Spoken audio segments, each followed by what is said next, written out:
இன்று நாம் இயல் 9 திறனாய்வு செய்ய மார்க்சே காந்தி அம்மாவுடன் கூடியிருக்கிறோம். இந்த நிகழ்ச்சிக்கு வரவேற்புரை அழைக்க பேராசிரியர் அரசு செல்லையாவை அழைக்கிறேன். அனைவருக்கும் வணக்கம். 9வது இயலை ரொம்ப சிறப்பா மார்க்சே காந்தி அம்மா பேச இருக்கிறாங்க. ஒவ்வொரு வரவேற்புரையிலும் ஒரு வார்ம் அப் மாதிரி சில இந்த புத்தகத்தின் தொடர்பா நான் சொல்றது வழக்கம். இந்த முறையும் 2 கவிஞர்களை மட்டும் சுருக்கமா சொல்லிட்டு அதை வரவேற்கணும்னு நினைச்சேன். முதல்ல பாரதியார் கவிதை. அது என்ன பாடுறாருன்னா, ஒரு தமிழ்த்தாய் ஒரு ஒரு ஒரு ரொம்ப வேதனையோட பாடுற மாதிரி ஒரு பாட்டு. ஏன் வேதனைப்படுறாங்கன்னா, ஒரு தமிழனே தமிழ் மொழி மெதுவா செத்து போயிடும், மற்ற மொழிகள்ல மேற்கத்திய மொழிகள்ல உள்ள அறிவியல் தொழில்நுட்பம்லாம் தமிழ்ல கொண்டு வர முடியாது, இது செத்து போயிருன்ட்டு ஒரு தமிழனே சொன்னானே அப்படின்னு ரொம்ப வேதனைப்பட்டு, தமிழ்த்தாய் நீங்கெல்லாம் தமிழர்களே, நீங்கெல்லாம் எல்லா பக்கம் போய் தமிழுக்கு ஏதாவது கொண்டு சேர்க்கணும் நீங்க அப்படின்னு ஆணையிடுற மாதிரி ஒரு கவிதை. அதுக்கு பதில் கவிதைங்க இருக்கு. நான் அந்த கவிதையை சொல்லிடுறேன். கவிதைகளை சில வரிகளை தான் நேரத்தின் நெருக்கடி காரணமா சொல்ல முடியும். புத்தம் புதிய கலைகள் பஞ்சபூத திறன்களின் நுட்பங்கள் ஊறும் மெத்த வளருது மேற்கே, அந்த மேன்மை கலைகள் தமிழில் இல்லை, சொல்லவும் கூடுவதில்லை, அதை சொல்லும் திறமை தமிழ்தனுக்கு இல்லை, மெல்ல தமிழினி சாகும், அந்த மேலை மொழிகள் பூமிமிசை ஓங்கும் என்றொரு பேதை உரைத்தான், இனி யாது செய்வேன் என ஆரியர் மக்கள். இப்பதான் தமிழ்த்தாய் வர்றாங்க. கொன்றிடல் ஓடொரு வார்த்தை இங்கு கூறத்தகாதவன் கூறினன் கண்டீர், சென்றிடுவீர் 8 திக்கும் கலை செல்வங்கள் யாவும் குணர்ந்துக்கு சேர்ப்பீர். இந்த அழைப்புலயே 6-7 டைம் ஜோன்ல இருக்கணும் நம்ம. இப்போ தமிழ்த்தாய் வட்டு ரொம்ப அழகா பேமாறன் பண்ணாங்க. தமிழ் அணங்கு ஆணை சம்பந்தமா இந்த கவிதை சொல்றதுல ஒரு மகிழ்ச்சி எனக்கு. இந்த கவிதையை கேட்டுட்டு ஒருத்தர் அந்த தமிழ்த்தாய்க்கே பதில் சொல்ற மாதிரி ஒரு கவிதை ஏற்றாரு. அது வேற யாரும் இல்லை, பாரதிக்கு இணையாக நான் நினைக்கக்கூடிய நம்முடைய கவிஞர் பாலகிருஷ்ணன் அவர்கள். ஒரு பல் திறமைசாலி. அவரு அந்த கவிதையில சில வரிகளை சொல்றேன். தாயே தமிழே, தெருமுனைக்கு அப்பால் ஒரு திசையறியா சிறுவனை இரு துருவம் பார்த்து வர ஏன் பணித்தாள், அழுது புரண்டாலும் ஆர்ப்பாட்டம் செய்தாலும் அமுதே தமிழே உன் ஆணை மாறவில்லை. நான் எங்க கிராமம் இருக்க, வெளியில எங்க போக சொல்ற, உலகம் பார்த்துட்டு சொல்ற, என்னால முடியாது அப்படின்னு அவரு சொன்னா கூட அவங்க தமிழ்த்தாய் விடலையாம். ஆணை மாறவில்லை, திசையெல்லாம் உன் பாதை, சென்ற இடம் பல நூறு, திசையெல்லாம் உன் பாதை, பார்த்து வரத்தானா பணித்து விட்டாய் என்னை அப்படின்னு அவரு சொல்றாரு. அதே மாதிரி பல இடங்களுக்கும் போய் இந்தியா பூரா பயணித்து இந்த அருமையான புத்தகத்தை நமக்கு கொடுத்திருக்காரு. ஒவ்வொருவரும் அதனாலதான் இதை ஆழமா படிக்கணும். அவரு பல்திறமையாளர்னு சொன்னேன். நாடகம் இயற்றும் திறமையும் உண்டு.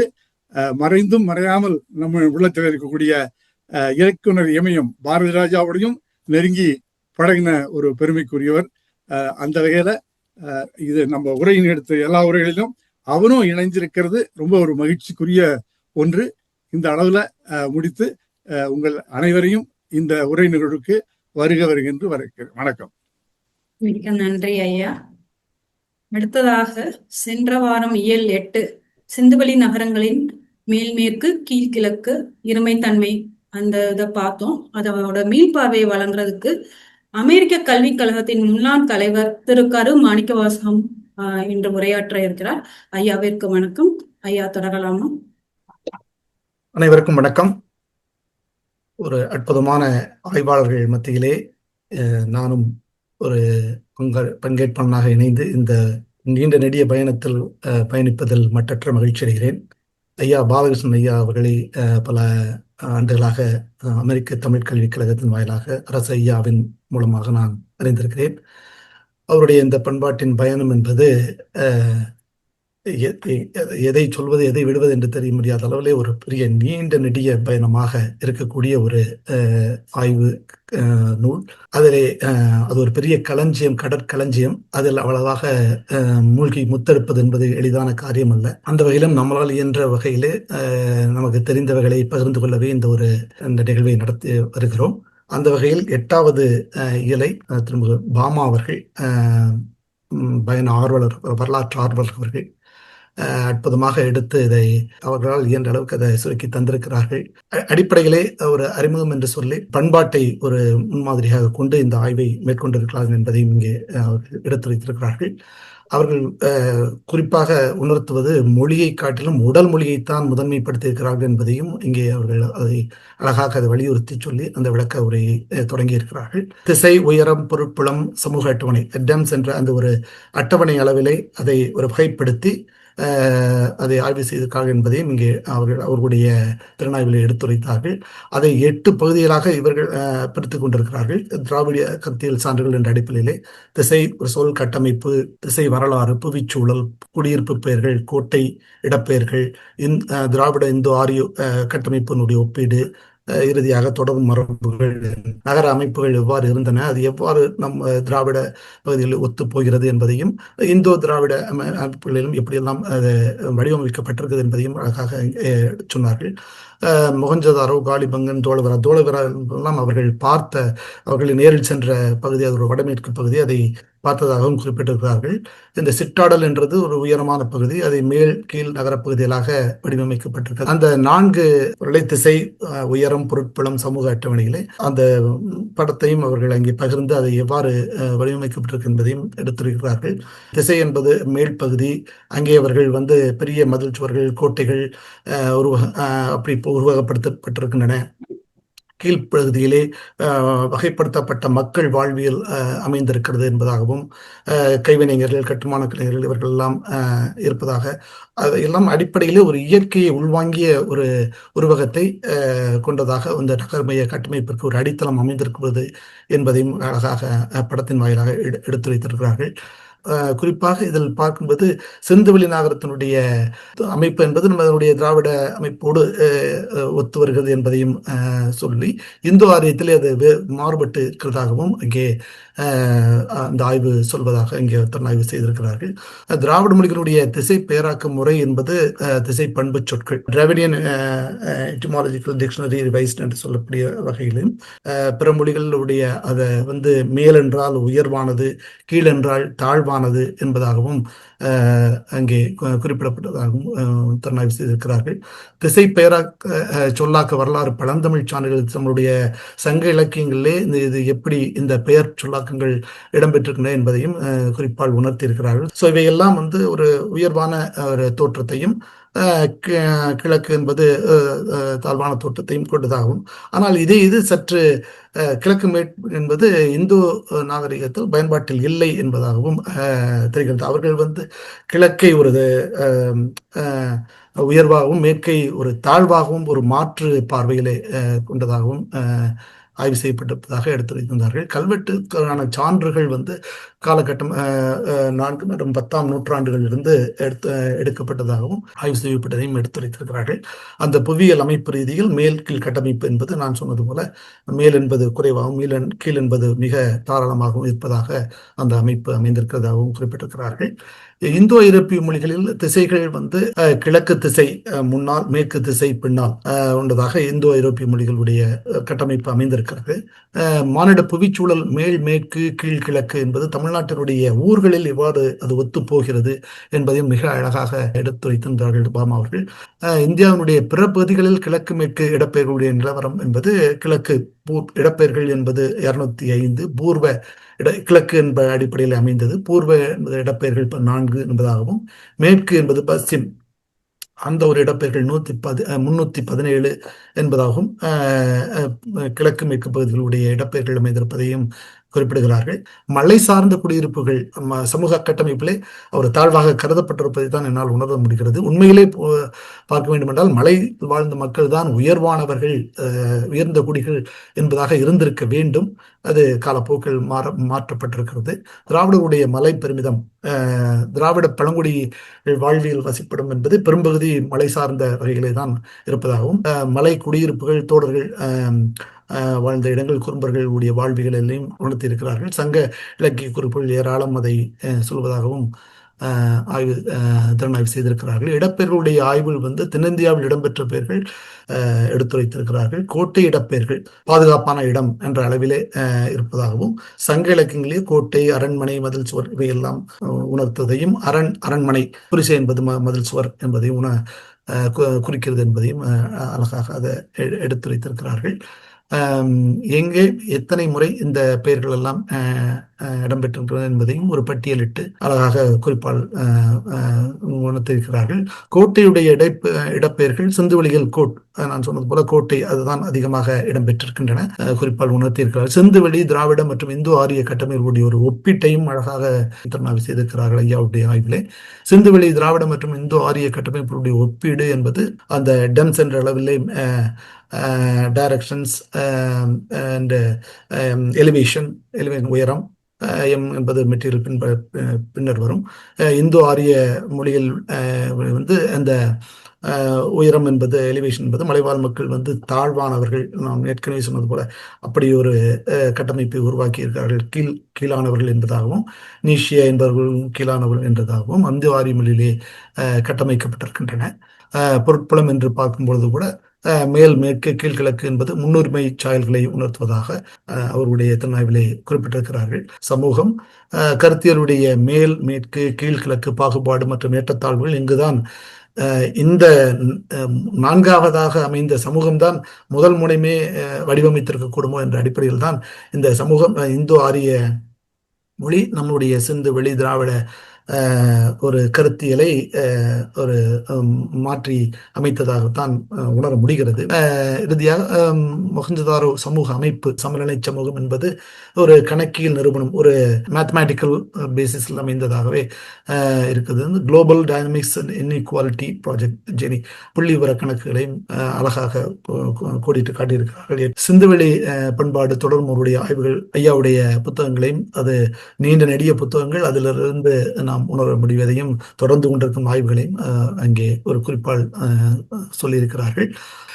உண்மையிலேயே இந்த ஆய்வு என்பது கிட்டத்தட்ட 1 மணி நேரம் திறனாய்வு செய்திருக்கிறார்கள் என்ற போதும் இதில் இது ஒரு துளி என்று தான் சொல்ல முடியும். இருந்த போதிலும் மிகச் சிறப்பாக பாமா அவர்கள் அதை 1 மணி நேரம் என்றாலும் கூட தொகுத்து அற்புதமாக திறனாய்வு செய்திருக்கிறார்கள். அவருடைய வாசிப்பில் வானுயர, தேடலில் தெளிவுற, பயணம் பயனுற, நெஞ்சம் நிறை வாழ்த்துக்களையும் சொல்லி இது காலத்திலும் அடுத்தடுத்த தலைமுறைக்கு உதவுவதில் இல்லவும் ஐயமில்லை.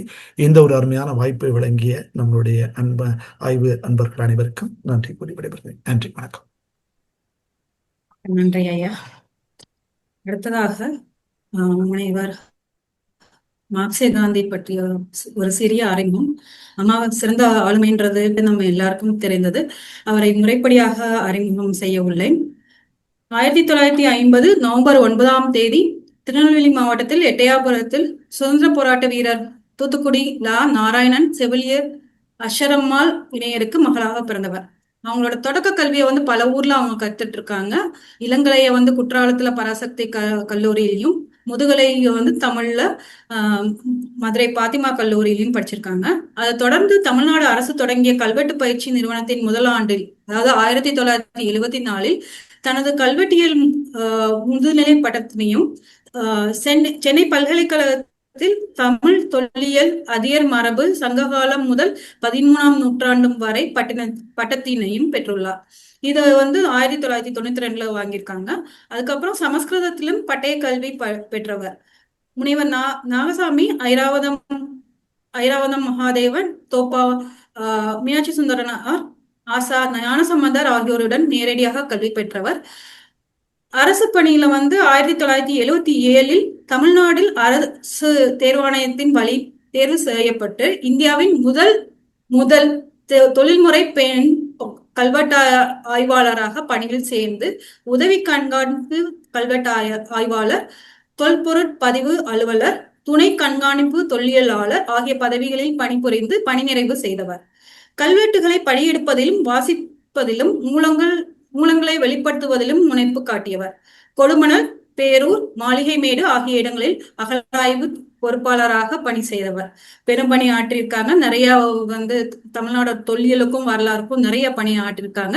இதோட அவங்க நிக்கல, தொடர் பணியும் செஞ்சிட்டு இருக்காங்க. பணி நிறைவுக்கு பின்னர் மாணவர்கள், பல்துறை அறிஞர்கள், ஆர்வலர்கள் உள்ளிட்ட தொல்லியல் ஆர்வலர்கள் கொண்ட எவரேனுக்கும் முறையாக தொல்லியல், வரலாறு, கட்டடம், சிற்பம், ஓவியம் உள்ளிட்ட கோயிற்கலைகள், கல்வெட்டு எழுத்துக்கள் கற்றல் உள்ளிட்ட வரலாற்று எழுத்தியல் போன்ற தொல்லியலின் அனைத்து பிரிவுகளையும் பற்றியும் கற்றுக் கொடுத்தும் பணியினை தொடர்ந்து செய்து வருபவர். தற்போதைய கல்வெட்டு, தொல்லியல், அருங்காட்சியவியல் ஆகியவற்றிற்கு முதுகலை பட்டய மாணவர்களுக்கும் இன்டீரியர் டிசைன் துறைக்காகவும் கற்றுக் கொடுத்து வருகிறார். கருத்தரங்களில் கலந்து கொண்டு புதிய கருத்துக்களையும் புரிதல்களையும் முன்வைத்து வருகிறார். இதுவரைக்கும் 150க்கும் மேற்பட்ட ஆய்வு கட்டுரைகளை சமர்ப்பித்துள்ளார். நூல்கள்னு பார்த்தோம்னா அவங்க 2 நூல்கள் எழுதியிருக்காங்க. கோயில்களின் அனைத்து சிற்பங்களையும் உள்ளடக்கிய 2 சிறிய நூல்களையும் முனைவர் பட்ட ஆய்வு நூலாகவும் வெளிவந்துள்ளன. துறை பணியாக சுமார் 110க்கும் மேற்பட்ட கல்வெட்டுக்களின் மூல ஆவண நூல்களையும் ஒன்றிய அரசால் வெளியிடப்பட்டு வரும் தென்னிந்திய கல்வெட்டுக்கள் தொகுதி 1 இவரால் பதிப்பிக்க பெற்றுள்ளன. சி. சிவராமமூர்த்தியின் இந்திய கல்வெட்டுக்களும் தென்னிந்திய எழுத்துக்களும் மற்றும் பண்பாட்டின் தோற்றம் என்ற நூலுக்கும் இவரால் தமிழில் மொழியாக்கம் பெற்று வெளிவந்துள்ளன. அத்தகைய சிறப்புமிக்க பெரிய ஆளுமையை இன்றைய நிகழ்ச்சிக்கு வரவேற்பதில் எனக்கு மிக்க மகிழ்ச்சி. இயல் 9 திராவிட சிவப்பு அப்படின்றத பத்தி பேச இருக்காங்க. அம்மா அவங்களோட உரையை தொடங்கலாம். திரு ஆர். பாலகிருஷ்ணன் ஐஏஎஸ் அவர்களால் ஒரு பண்பாட்டின் பயணம் சிந்து முதல் வைகை வரை என்ற தலைப்பில் 17 இயல்களில் 580 பக்கங்கள் எழுதப்பட்டுள்ள இந்த நூலில் அதிக எண்ணிக்கையிலான பக்கங்களை கொண்டதான 9ஆம் இயல் திராவிட சிவப்பு சிந்துவெளி பண்பாட்டின் நிறக்குறியீடு என்பதனை வாசிப்பும் திறனாய்வும் செய்ய வாய்ப்பு அளித்தமைக்கு மகிழ்ச்சியினை தெரிவித்துக் கொள்கிறேன். இவ்வியல் 4 பகுதிகளாக பகுக்கப்பெற்று ஆய்வு விளக்கம் பெற்றுள்ளது. திராவிட சிவப்பு, செங்கல், பானைத்தடம், செம்பு என்பன அப்பிரிவுகள். முதற் பிரிவு பின்வரும் 3க்கும் அடிப்படை கோட்பாட்டு விளக்கம். சிந்துவெளி பண்பாட்டின் ஆகச்சிறந்த கூறுகளுள் ஒன்றான செங்கல் பயன்பாடு அப்பண்பாட்டு காலத்திற்கே, அதாவது சார்கோலித்திக் எனப்படும் உலோக கால குறியீடாக விளங்கும் செம்பு, இவற்றோடு பானைத்தடம் என்ற பெருவழிச்சாலையின் ஊடாக சிந்துவெளி திராவிடத்தின் இந்திய பரப்பு முழுவதுக்குமான பயணம் விவரிக்கப்படுகிறது. அடிநாதம் செம்பு காலம். அடிப்படையான தொல்பொருள் கருப்பு சிவப்பு பானை. இதுதான் இவ்வியலின் பின்னணி. அவரது வரிசை முறையிலிருந்து சற்று விலகி பானைத்தடம் பகுதியினை இறுதியாக வாசிக்கும் உரிமையை நானாக எடுத்துக்கொண்டு இவ்வுரையினை அமைத்திருக்கிறேன். முதலில் நிறம். நிறம் என்பது நம் கண்முன் புலப்படும் பொருட்களின் மொழி. ஒவ்வொரு பண்பாட்டிலும் ஏதோ ஒரு வகையில் சில நிறங்கள் முன்னுரிமை பெறுகின்றன. குறிப்பிட்ட ஒரு சமூகம் வாழும் புவியியல் சார்ந்து, அதாவது பாறைகள், மண், கனிமம் போன்றவை சார்ந்து அவர்தம் நிற பண்பாடு நிலை பெறுகிறது. நிலவியல் கூறுகள், தாவரங்கள், விலங்குகள், இயற்கை அல்லது செயற்கை காட்சி வர்ணனைகள் ஆகிய அனைத்திலும் இந்நிற குறியீடு இடம்பெறுகிறது. அனைத்திற்குமான பெயரிடலிலும் இதன் தாக்கம் உள்ளது. குறியீடாக, நேரடி சுட்டாக, விளக்கமாக இந்த வெளிப்பாடு மொழியில் இடம்பெறுகிறது. குறியீடாக பயன்கொள்ளுகையில் பண்பு பெயர்களாக விரிந்து அவர்தம் நாகரிகமும் பண்புமாக மொழியின் சொற்களாக, சொற்பொருள் செறிவாக அது விரிவாக்கம் பெறுகிறது. பொருட்கள், மனிதர்கள் மற்றும் தெய்வங்களின் இயல்பு, பண்பு மற்றும் ஆளுமையை வெளிப்படுத்துகிறது, வண்ணங்கள் வெளிப்படுத்துகின்றன என்பது ஆய்வாளர் டிராவல் அவர்களுடைய கோட்பாடு. இதை பெரும்பாலும் அடிப்படையாக கொண்டு இந்த நிறம் என்ற கோட்பாடு இந்நூலில் விளக்கம் பெறுகிறது. ஹரப்பாவின் சிவப்பு கல் வளையல், சிவப்பு ஜாஸ்பர் உடல் பகுதி, வண்ணம் தீட்டப்பட்ட யானைத்தலை, காளை உருவம், சுடுமண் வளையல்கள், வண்ணம் தீட்டப்பட்ட அணிகலன்கள், சூதுபவட மணிகள், தலைவன் என்று கருதத்தக்க உருவின் மேலாடையின் சிவப்பு வண்ணம், சுடுமண் வடிகுழாய்கள், சாணுதாராவின் செவ்வண்ணம் தீட்டப்பெற்ற சாடி, சிவப்பு சாயம் பூசப்பெற்ற சிறு துணி, சிவப்பு வண்ண பானை துண்டுகள் போன்றவை சிந்துவெளி நாகரிகத்தின் நிறமொழி சிவப்பு என்பதை காட்டுகிறது என கொள்கிறார் நூலாசிரியர். பொருட்புலத்தில் நிறமும், அதாவது பயன்படு பொருள்களின் நிறமும், அதன் குறியீட்டு மொழியும் சிவப்பு என்று சொல்வதற்கு இவையே போதுமான தரவுகள் என்கிறார். இதற்கு சிந்துவெளியின் இயற்கையான மண், கனிமங்களின் நிறம் காரணம் என்பதை தாண்டி சிந்துவெளியில் நெடுங்காலமாக வேரூன்றி இருந்த தாய் தெய்வ வளமை வழிபாட்டு மரபின் தாக்கம் இதில் இருந்திருக்கக்கூடும் என்ற கருத்தினையும் பதிவு செய்கிறார். உயிருக்கு அடித்தளமான குருதியின் சிவப்பே அடிப்படை நிற குறியீடு.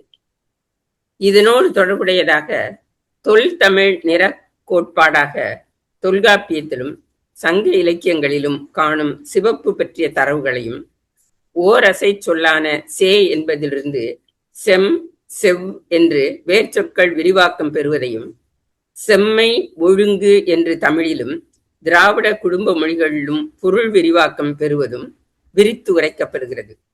அடிப்படை பொருள் பண்பு திணை பெயர்களாகவும் அதன் விரிவுகளாகவும் இருப்பதை அடிக்கோடிட்டு காட்டுகிறார். தொல்காப்பியத்தில் நிற கோட்பாட்டினை குறிப்பதாக உரு, கெழு, பண்பு, பசப்பு மற்றும் வண்ணம் ஆகிய சொற்கள் இருப்பதையும், கருப்பும் சிவப்பும் வெகுளிப்பொருள என்ற நூற்பாவையும் எடுத்துக்காட்டி இவை இரண்டுமே அடிப்படை நிறங்கள் என்றும், இந்த இருமை பானைத்தடம் என்ற பகுதியில் சிறப்பிடம் பெற போகிறது விளக்கம் தருகிறார் நூலாசிரியர். இந்நிறத்தின், அதாவது சிவப்பின் பெயர் விலங்கு, பறவை, தாவரங்கள், அரசர்கள், குடித்தலைவர்கள், புலவர்கள், தனிமனித பெயர்களிலும் பண்பு பெயரடையாக தொல்தமிழில் இடம்பெறுவதையும் சுட்டி தன் கருத்துக்கு அரண் சேர்க்கிறார்.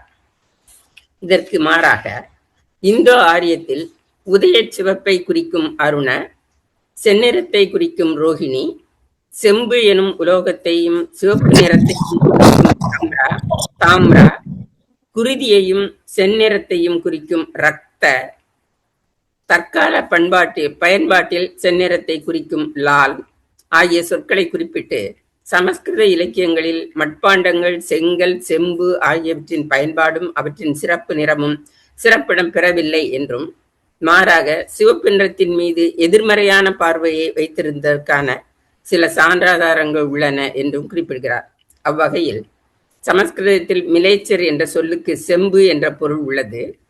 அந்த சொல் காட்டுமிராண்டிகள், வெளியாட்கள், ஆரியர் அல்லாதோர், சமஸ்கிருதத்தை சரியாக பேச தெரியாதவர் ஆகிய பொருள்களில் பயன்படுத்தப்படுகிறதை காண இது சிந்துவெளி பண்புக்கும் பொருட்புலத்துக்கும் எதிர்மாறானதாக இருப்பதை பதிவு செய்கிறார்.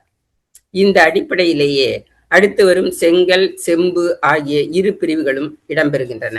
இந்த இரண்டு படங்கள்லையும், இந்த படத்திலையும் இதுக்கு முன்னாடி இருந்த படங்கள்லையும், அதையும் குறிப்பாக இதுக்கு முன்னாடி இருந்த படத்துல மட்டும் இல்லாம அதுல எல்லா சிவப்பு நிறங்கள் மட்டும் பயன்படுத்தி இருக்கிறேன். இதுல பாத்தீங்கன்னா சில சாம்பல் வண்ணம், சங்கு வளையல், கருப்பு வளையல், இந்த குறிப்பாக இந்த சிவப்பு வளையலும் இந்த கருப்பு வளையலும் மிக உயர்ந்த இடத்தை பெறுகின்றன. அதாவது மேன்மக்கள் என்று கூறப்படுகின்ற உயர் வகுப்பினர் பயன்படுத்தக்கூடியதாக. ஏன்னா இது இதை போடும்போதே ஸ்டோன் பேங்கிள் அப்படின்னு சொல்றாங்க. ஆனா இது ஆக்சுவலா ஸ்டோன் பேங்கிள் இல்லை. இது ரெண்டுமே சுடுமண் பேங்கிள் தான். அதே கலர்ல தான் அந்த சிவப்பு வண்ணத்திலையும் கருப்பு வண்ணத்திலையும் நல்ல கல்லில் செய்தது போல மிக மிக மிக வழவழப்பாக மிக அருமையாக இருக்கிறது. இந்த விளையல்கள் மிக குறிப்பிடத்தக்கது. அதுபோல இந்த டார்சோ, இந்த உடல் மட்டும் உள்ள பகுதியும் சிவப்பு வண்ணத்தில் ஜேஸ்பர் கல்லால செய்யப்பட்டிருக்கிறது. இந்த மூன்று மிக முக்கியமான தடயங்கள். அவை எல்லாமல் பிற மெட்டீரியலும், அதாவது சங்கு, இது சுடுமண்ணாலான வளையல்கள், சங்கு வளையல்களும் மிக முக்கியமான பகுதி திறம்பெறுகிறது. இதுவும் சுடுமண் வளையல் தான், ஆனா சாம்பல் வண்ணத்தில் வருகின்ற ஒரு வளையல். ஸோ இதெல்லாம் ரொம்ப இன்ட்ரெஸ்டிங்கானதுன்றதுனால இதை நான் போட்டிருக்கிறேன். அடுத்தது செங்கல். பண்டைய உலகின் ஆக சிறந்தவையான சுமேரிய, எகிப்திய, மெசபடோமிய நாகரிகங்களை விடவும் சிறந்த செங்கல் வடிவமைப்பாளர்களாகவும் தர கட்டுப்பாட்டினை பேணியவர்களாகவும் தம் பொருட்பலத்தில் பெருமளவு செங்கற்களை பயன் கொண்டவர்களாகவும் விளங்கியவர்கள் சிந்துவெளி மக்கள் என்பதில் எந்த ஐயமும் இல்லை. 4:2:1, அதாவது 11 அங்குலம் 5.5 அங்குலம் 2.25 அங்குலம் என்ற விகிதத்தில் நீள அகல பருமன் என்பது சிந்துவெளி பண்பாட்டு நிலப்பகுதி முழுவதும் சீராக பின்பற்றப்பட்ட செங்கற்களின் அளவு. இப்பிணைப்பு பொருட்கள் ஏதுமின்றி வண்டல் மண்ணாலும் களிமண்ணாலும் செய்யப்பெற்று சூளைகளிலும் வெயிலிலும் சுடப்பெற்று இருவகை செங்கற்களும் உருவாக்கப்பட்டன.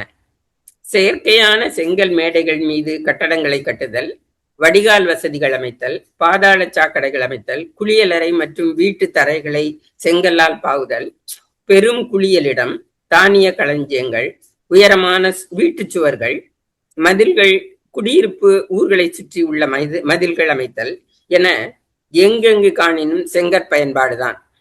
முதலில் சொன்ன சரிவிகித செங்கற்களின் உருவாக்கத்தோடு வடிகால், கிணறுகளின் சுற்றுமேடை, களஞ்சிய கட்டுமானங்கள் போன்றவற்றில் வட்ட வடிவம்,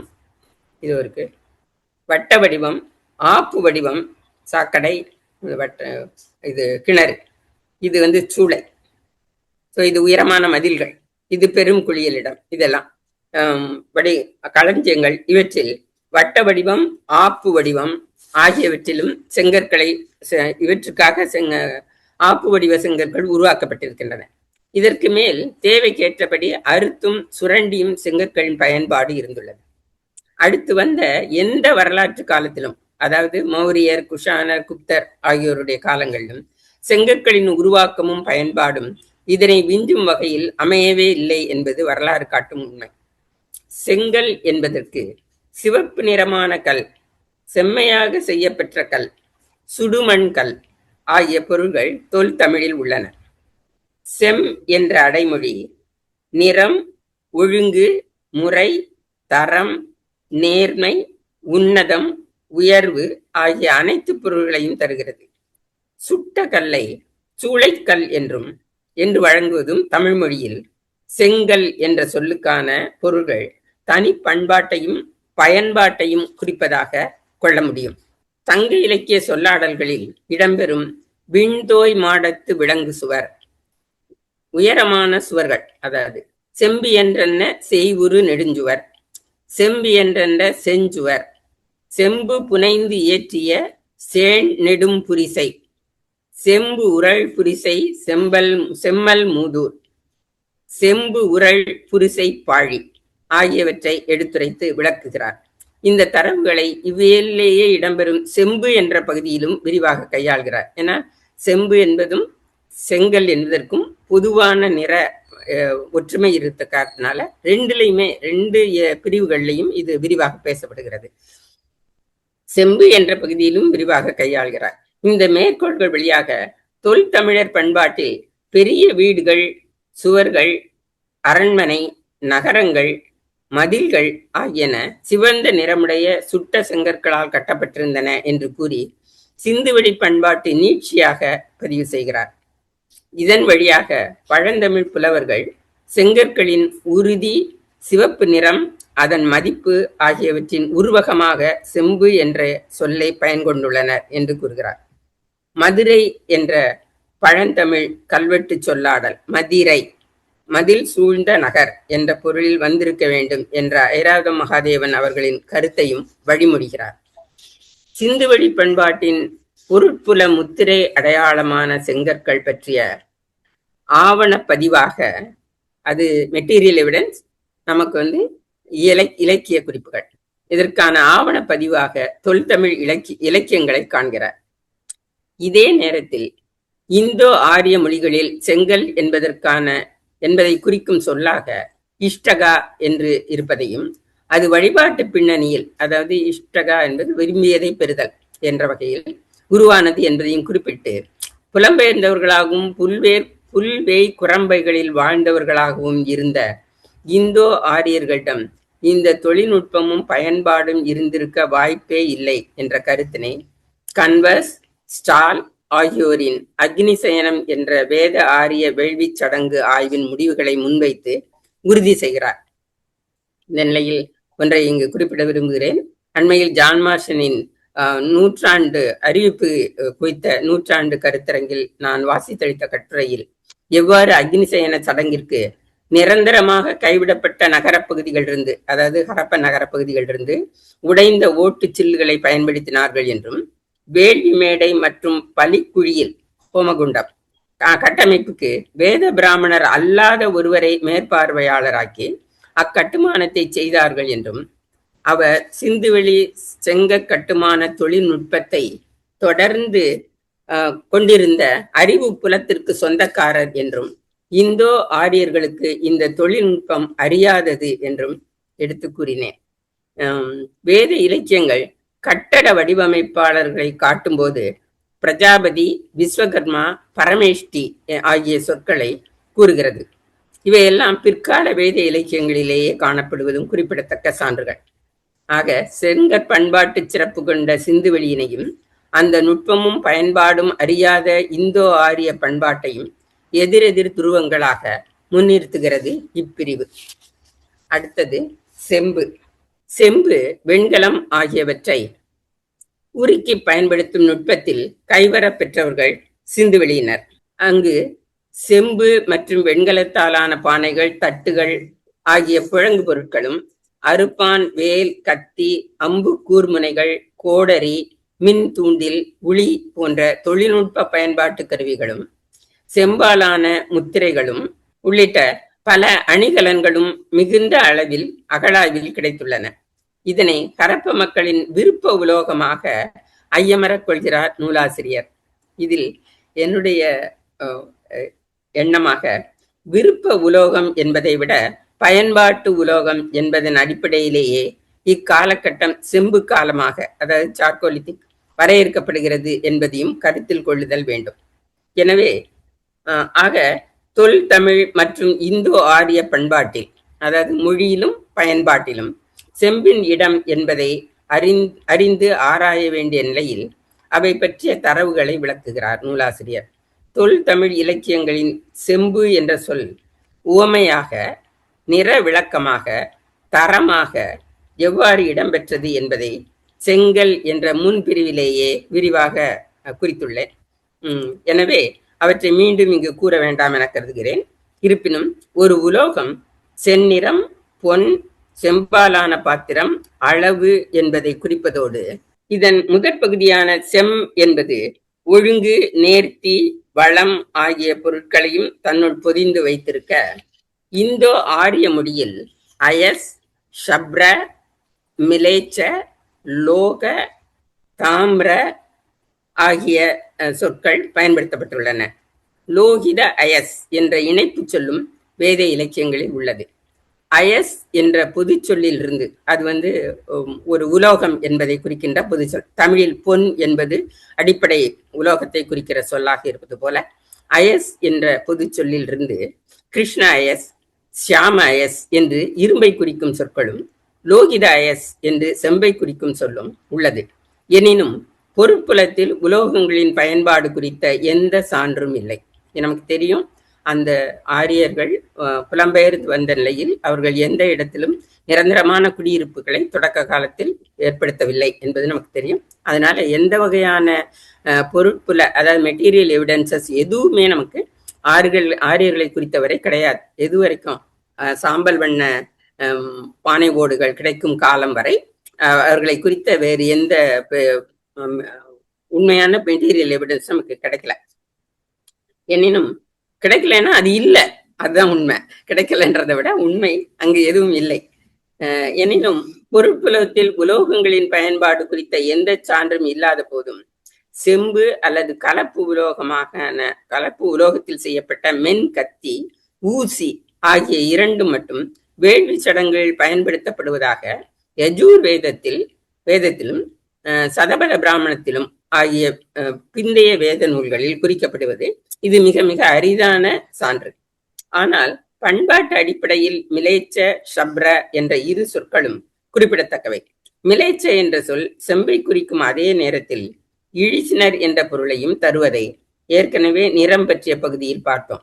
அதுபோல ஷப்ர என்ற சொல்லுக்கு செம்பு என்பதனோடு வஞ்சகம், தீமை, இருண்மை ஆகிய பண்பு பெயர்களும் உள்ளன, பண்பு பொருள்களும் உள்ளன. உலோகத்தை குறிக்கும் சொற்கள் தரம், உயர்வு, நிறம் ஆகிய உயர் பண்புகளை குறிக்காததோடு எதிர்மறையான தாழ்வு, இழிவு என்ற பொருள்களையும் சுட்டுகிறது என்பது இங்கு குறிப்பிடத்தக்க ஒரு செய்தி. இப்பிரிவில் ஒரு சிறப்புக்குரிய வெண்கல உலோக தொழில்நுட்பத்தை பற்றி தமிழக ஆதிச்சநல்லூர் அகழாய்வு பொருட்களின் வழியாக ஆராய்கிறார் நூலாசிரியர். அது உலோக கலவையில் ஆர்சனிக் என்ற கனிம வேதிய பொருள் பயன்பாடு.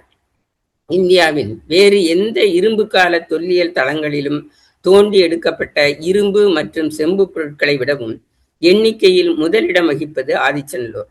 அலெக்சாண்டர் ரீ அவர்களின் அகழாய்வு தொல்பொருட்களின் அட்டவணையில் 123 வெண்கல கலவை உலோக பொருட்கள் பட்டியலிடப்பெற்றுள்ளன. இரும்பு பொருட்களை பொறுத்தவரைக்கும் 394 உள்ளது. உலோக தயாரிப்பில் இக்கலப்பு உலோக தயாரிப்பில் 1.0 முதல் 4.42% வரை ஆர்சனிக் சிந்துவெளி பயன்பாட்டில் இடம்பெறுவதாகவும் அடிப்படை செம்பு தாதுவை ராஜபுதனம், பலுச்சிஸ்தானம், ஆப்கானிஸ்தானம், பாரசீகம் ஆகிய பகுதிகளிலிருந்து இவர்கள் பெற்றிருக்க வேண்டும் என்றும் கூறி நிலை இருக்க, தமிழகத்தில் பொன், இரும்பு ஆகியவற்றோடு செம்பும் பிரித்தெடுக்கப்பட்ட திறந்த வெளி கனிம வள சுரங்கமாக ஆதிச்சநல்லூர் இருந்ததையும் அங்கு பயன்படுத்தப்பட்ட ஆர்சனிக் கனிம பிரிப்பு பணியில் துணை பொருளாகவோ அல்லது அப்பகுதியின் இயற்கை பொருளாகவோ பெறப்பட்டிருக்க வேண்டும் என்ற உண்மையையும், இரு பண்பாடுகளிலும் ஆர்சனிக் பயன்பாடு பொதுவானதாக இருக்கிறது என்பதும் சிறப்பாக அறியத்தக்கது என்பதை அந்த எண்ணெய் ஊட்டி அகழாய்வு பொறுப்பாளர்களுடைய சசிசேகரன் மற்றும் அவர்களால் எழுதப்பட்ட கட்டுரை வாயிலாக இதை விரிவாக எடுத்துச் செல்கிறார். ஆக ஆதிச்சநல்லூர் தற்போதைய அகழாய்வில் கிடைத்த பானை ஓடுகளின் காலம், அதாவது 7 மாதிரிகள் ஆய்வுக்கு உட்படுத்தப்பட்டிருக்கின்றன. அவற்றினுடைய காலம் புதியகத்திற்கு முன் 3400 முதல் 700 வரை, அதாவது 3400 +−700 அல்லது அது முதல் 1920 +−350 என்று காலம், அதாவது TL மற்றும் OSL 2 முறையிலும் கணக்கிட பெற்றுள்ளது. இது தொல் தமிழகத்தில் உலோகங்களின் பிரித்தெடுப்பு பயன்பாடு ஆகியவற்றில் ஒரு மைல்கல். இப்பகுதியில் மற்றொரு செய்தியினையும் கூறுகிறார் நூலாசிரியர். தென்னிந்தியா புதிய கற்காலத்திலிருந்து நேரடியாக இரும்பு காலத்திற்கு வந்துவிட்டது.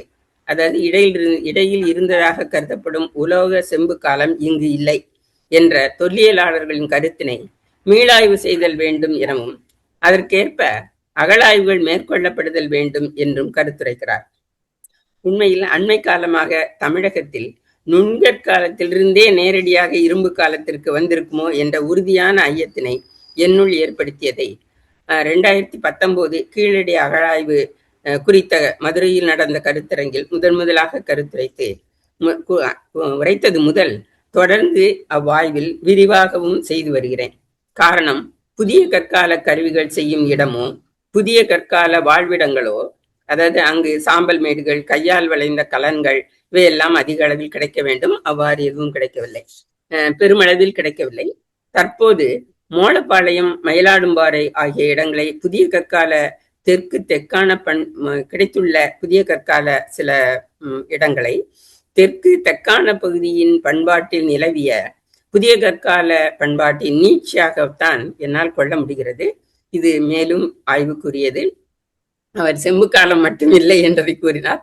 நான் புதிய கற்காலமே இல்லை தமிழ்நாட்டில் ப்ராப்பராக என்று நான் கருதுகிறேன். அது தொல்லியலாளர்கள் நடுவிலேயே இந்த கருத்துகள் முன்வைக்கப்பட்டிருக்கின்றன. ஆனால் அதை யாரும் தொடர்ந்து செய்யவில்லை. சிலர் இப்போது இட் சீம்ஸ் அப்படின்ற ஒரு வேர்டை சேர்த்து சிலர் எழுதுகிறார்கள். இது பின்வரும் அகழாய்வுகள் மூலம் உறுதி செய்யப்படும். ஆக சிந்துவெளி செம்பு அளவிற்கு பொருட்புலத்தில் தமிழகத்தில் செம்பு கிடைக்கவில்லை. தமிழக நிலப்பகுதிகளில் செம்பு கனிமம் அதிகம் கிடைக்காததும் இரும்பின் உற்பத்தி தொழில்நுட்பமும் அதிலிருந்து உருவாகும் வெண்கல பயன்பாடும் செம்பின் உறுதியை விட அதிகமாக இருந்ததால் நுண்கற்கால பயன்பாட்டிலிருந்து இரும்பு கால பண்பாட்டிற்கு செல்வது எளிதாக இருந்திருக்க வேண்டும்.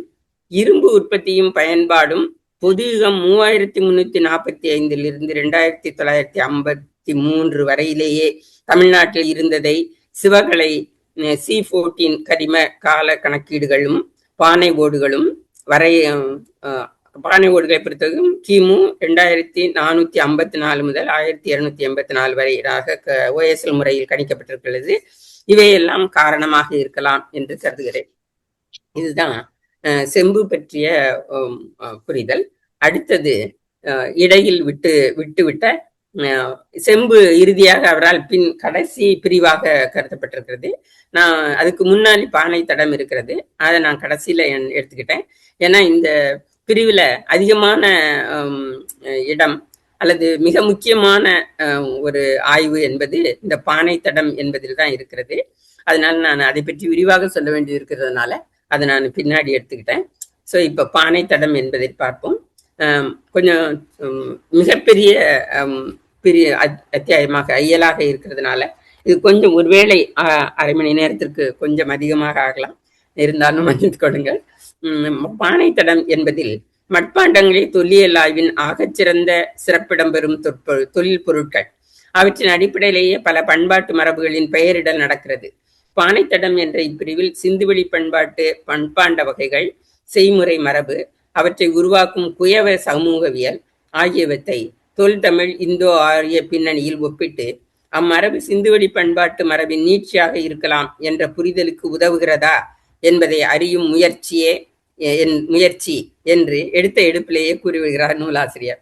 புதிய கற்காலத்தில் கையால் வனையப்பட்டு செய்யப்பெற்ற மட்பாண்ட தொழில்நுட்பம் சக்கரத்தால் வனையப்பட்ட சுடப்பெற்று உறுதியும் தரமும் வாய்ந்த பிழங்கு பொருட்களாக பரிணமித்தது கல் உலோக காலத்தில்தான், அதாவது சார்கோலித்திக். தொடக்க கால ஊர்ப்புற குயவர்களின் தொழில்நுட்பம் பல்வகை அணிகள், வகைகள், பயன்கள் என விரிந்து முதிர் ஹரப்ப பண்பாட்டில் தனித்துவம் பெற்றது. பெரிதும் அன்றாட புழங்கு பொருட்களாகவும் சிறிய அளவு வழிபாட்டு சடங்கு பொருட்களாகவும் உருவாக்கப்பட்ட இவை பானைகளாக, கலயங்களாக, சாடிகளாக, இயற்கையான மண் நிறமான இளம் சிவப்பு பழுப்பு நிறம் கொண்டதாக, செந்நிறம் பூசப்பெற்றதாக, சிவப்பு மற்றும் கருப்பு வண்ண ஓவியங்கள் தீட்டப்பெற்றதாக, சிறந்த செய்நேர்த்தியுடன் சிந்துவெளி பொருட்புறத்தில் சிறப்பிடம் பெறுகின்றன. ஹரப்ப பண்பாட்டின் இறுதி காலத்தில், அதாவது பொதுயுகம் 1500 முதல் 1000 வரையிலான காலகட்டத்தில் உருவாக்கம் பெற்ற கருப்பு சிவப்பு பானை வகை அதன் நிறத்தாலும் அந்நிறம் வர செய்வதற்காக சுடும் தொழில்நுட்பத்தாலும் ஒரு கலனின் உள்ளும் வெளிப்புறமும் மேற்பகுதியிலும் கருமை வண்ணத்திலும் வெளிப்புற கீழ்ப்பகுதி சிவப்பு வண்ணத்திலும் அமையுமாறு உருவாக்கப்பட்ட பானை வகையாகும். இவ்வகை பானைகளின் பொருட்புல பரவல் இந்தியாவின் பெரும்பாலான பகுதிகளில் இருப்பதாலும் பயன்படுத்தப்பெற்ற கால நீட்சி மிக பெரிதாக இருப்பதாலும் தொல்லியல் ஆய்வாளர்களால் வரையறுத்து விளக்கம் தர இயலாத நிலையில் இது பற்றிய புரிதல் கருப்பு சிவப்பு பாண்ட பிரச்சனை எனையாக பார்க்கப்படுகிறது. நீண்ட கால பயன்பாட்டில் தனி வகையாக குறிப்பிட்டு சொல்லப்படுகின்ற சாம்பல் வண்ணம் தீட்டிய பானைகள், இவ்வகை பானைகளின் பொருட்புல பரவல் இந்தியாவின் பெரும்பாலான பகுதிகளில் இருப்பதாலும் பயன்படுத்தப்பட்ட கால நீட்சி மிக அதிகமாக இருப்பதாலும் தொல்லியலாளர்கள் இது பிரச்சனையாக பார்க்கப்படுகிறது. நீண்ட கால பயன்பாட்டில் தனி வகையாக குறிப்பிட்டு சொல்லப்படுகின்ற சாம்பல் வண்ணம் தீட்டிய பானைகள் வட இந்திய கருப்பு மெருகூட்டப்பட்ட பானைகள், அதாவது painted grey ware and northern black polished ware ஆகியவற்றோடு இது இணைந்து கிடைப்பதும் மற்றொரு முக்கியமான காரணம். அனைத்தையும் விட முக்கியமானது, இந்திய பரப்பு முழுவதிலும் கிடைக்கும் அனைத்து கருப்பு சிவப்பு பானைகளையும் ஒருங்கிணைத்து ஆராய தொல்லியலாளர்கள் முற்படாதது. இங்கு ஒன்றை நினைவுக்கு வருகிறது. இந்திய தொல்லியலாளர்கள் தீக்ஷித் பானர்ஜி போன்றவர்கள் தம்முடைய அகழாய்வுகளில் கிடைத்த ஹரப்ப தொல்பொருட்களை தனித்தனியாக வைத்திருந்த நிலையில் மார்ஷல் ஒருங்கிணைத்ததன் வழியாக இவை அனைத்தும் ஒரே பண்பாட்டுக்குரியதாக அடையாளம் காணப்பட்ட வரலாறு நாம் அறிந்ததே. அது போன்ற நிலைதான் இங்கும். கருப்பு சிவப்பு பானைகளில் காலத்தால் முற்பட்டது எகிப்தில் நிலவிய பட்டாரிய பண்பாட்டில் கண்டறியப்பட்ட கருப்பு விளிம்பு பானைகள். அதாவது இந்த இந்தியாவினுடைய இந்த வாயுக்கு தொடர்புடைய பானை வகைகளை இங்க நான் போட்டிருக்கிறேன். இது செந்நிறம் பூசப்பெற்ற முதல் வகை. இது ஆஷ் கிரேவர். இது நார்தர்ன் பிளாக் பாலிஷ் வேர். இது கருப்பு சிவப்பு பானை. இந்த வகையில இருக்கும். இந்த பானைகளுக்கும் இந்த பானைகளுக்கும் நடுவுல ஒரு சாண்ட்விச் போலையும் இந்த கருப்பு சிவப்பு பானைகள் சில இடங்கள் கிடைக்கின்றன. இந்த பண்பாட்டினுடைய தொடர்ச்சியாகத்தான் இந்த மெருகூட்டப்பட்ட கருப்பு வண்ண பானைகள் என்ற தொழில்நுட்பம் வளர்ந்திருக்கிறது என்பதும் நமக்கு ஆய்வில் தெரியப்பட்டிருக்கிறது. இது மிக மேடம் ஒரே ஒரு நிமிஷம், நான் இதுல இந்த மேப்ல நான் இன்டர்வியூன் பண்ணிக்கலாமா? ஒரே ஒரு நிமிஷம். இந்த மேப்ல ஒரு சின்ன ஒரு தவறு நடந்துருச்சு. இது நீங்க இந்த மேப்பை பார்க்கும்போது மைண்ட்ல அது செட் ஆகிடக்கூடாதுங்கிறதுக்காக இந்த கருப்பு சிவப்பு பாண்டம்ங்கிறது இந்த ஏரியால இப்ப இந்த இருக்கக்கூடிய இந்தியாவில் நிறைய பகுதிகளில் குஜராத்ல இருந்து ஆரம்பிச்சு இந்த புள்ளி புள்ளியா வட்டம் போட்டுக்கலாம் கருப்பு சிவப்பு. இந்த நீங்க ஒரு சாம்பல் வண்ணம் தீட்டப்பட்ட இல்ல, இது சார் ரொம்ப எளிமை. இந்த நீங்க எழுதி இருக்கிற எல்லாம் கருப்பு சிவப்பு, லைட் ஷேட் வேற, இது வேற, அவ்வளவுதான். ஆமா, அந்த தீவு மாதிரி இருக்கிறது மட்டும்தான் சாம்பல் வண்ண. ஆமா, இது மட்டும்தான் அந்த லிஜெண்ட்ல தப்பா போயிடுச்சு. இது மட்டும்தான் கிரேவர். அதை மட்டும் ஞாபகம் வச்சுக்கிட்டா போதும். இந்த தீவு மட்டும்தான் சாம்பல் வண்ண பாண்டம். ஆமா, இந்த பகுதி மட்டும் கிரேவர். கருப்பு சிவப்பு பானைகள் காலத்தால் முற்பட்டது எகிப்தில் நிலவிய பட்டாரிய பண்பாட்டில் கண்டறியப்பட்ட இரு கருப்பு விளிம்பு பானைகள். அடுத்தது அகர் வனஸ் பண்பாடு என்று அழைக்கப்படுகின்ற தென்கிழக்கு ராஜஸ்தானத்தில் கிடைத்த ஊர்ப்புற பண்பாட்டு பானைகள், அதாவது ரூரல் கல்ச்சர் என்று அதை சொல்றாங்க. அது ஹரப்ப நாகரீகத்திற்கு இணையான காலகட்டத்தை சார்ந்தது. காலம் பொதியுகம் 3600 முதல் 1800 வரை. ஹரப்ப நாகரீகத்தினுடைய எர்லியர், அதாவது எர்லி ஹரப்பன் என்று சொல்லப்படுகின்ற காலத்திலேயே இது இருக்கிறது. அடுத்தது பிந்தைய ஹரப்ப பண்பாட்டு இடங்களான ரங்பூர், லோத்தல் போன்ற இடங்களில் கிடைத்த பானைகள். இதற்றில் காலத்தை பொறுத்தவரை பொதுகம் 2000 முதல் 1750 வரை ஹரப்ப பண்பாட்டில் கருப்பு சிவப்பு பாண்டங்கள் மிகுதியும் பெருங்கற் சின்னங்களில் கிடைப்பதால் பெருங்கற்கால பண்பாட்டு பானைகள் என்று இதனை தொல்லியலாளர் வகைப்படுத்துகின்றனர். இந்தியா முழுவதிலும் கண்டறியப்பட்ட பெருங்கற்கால பண்பாட்டு இடங்கள் 1200 1116 தமிழகம் மற்றும் தெற்கு தக்கான பகுதிகள் மட்டும்தான் இவை கிடைத்திருக்கின்றன என்பதும் குறிப்பிடத்தக்கது. ஸோ இது நம்ம இந்த பண்பாட்டு வகைகள் எங்கெங்கெல்லாம் ஈஜிப்ட் பிளாக் கிராஃப்ட் வேறு, அடுத்தது இது அகர்வேர், இது எல்லாம் நம்ம இது ஹரப்பன்ல கிடைச்சது, நடுவுல இருக்கிறது. இந்த கடைசியில இருக்கிறது ஆய்ச்சநல்லூர்ல கிடைச்சது. ஸோ இந்த எல்லா இடங்களிலும் இது கிடைத்தது என்பதற்காக இதை போட்டேன். ஸோ இது இவ்வகை பயன்பாடு நிலவியது குறித்து நூலாசிரியர் தயாரித்த வரைபடம் இந்தியா முழுவதிலும் நிலவிய இம்மரபினை தெளிவாக காட்டுகிறது. இது போன்ற ஒரு வரைபடம் இதுவரைக்கும் தயாரிக்கப்படவில்லை என்பது மிக குறிப்பிடத்தக்கது. எல்லாரும் எல்லா தொழிலாளர்களும் அவங்கவுங்க எங்கெங்க செஞ்சாங்களோ அந்தந்த தனித்தனியாக சொல்லியிருக்காங்க.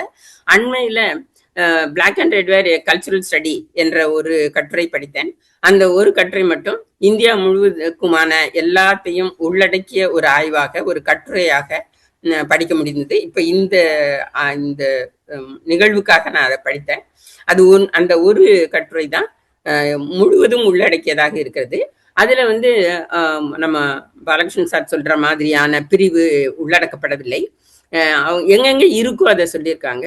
அதுல சாண்ட்விச் போல அதாவது கிரே பேருக்கும் நார்தர்ன் பிளாக் பாலிஷ் பேருக்கும் நடுவுல இந்த கருப்பு சிவப்பு பானை ஓடுகள் கிடைக்கின்றன என்பதை பதிவு செய்திருக்கார்கள்.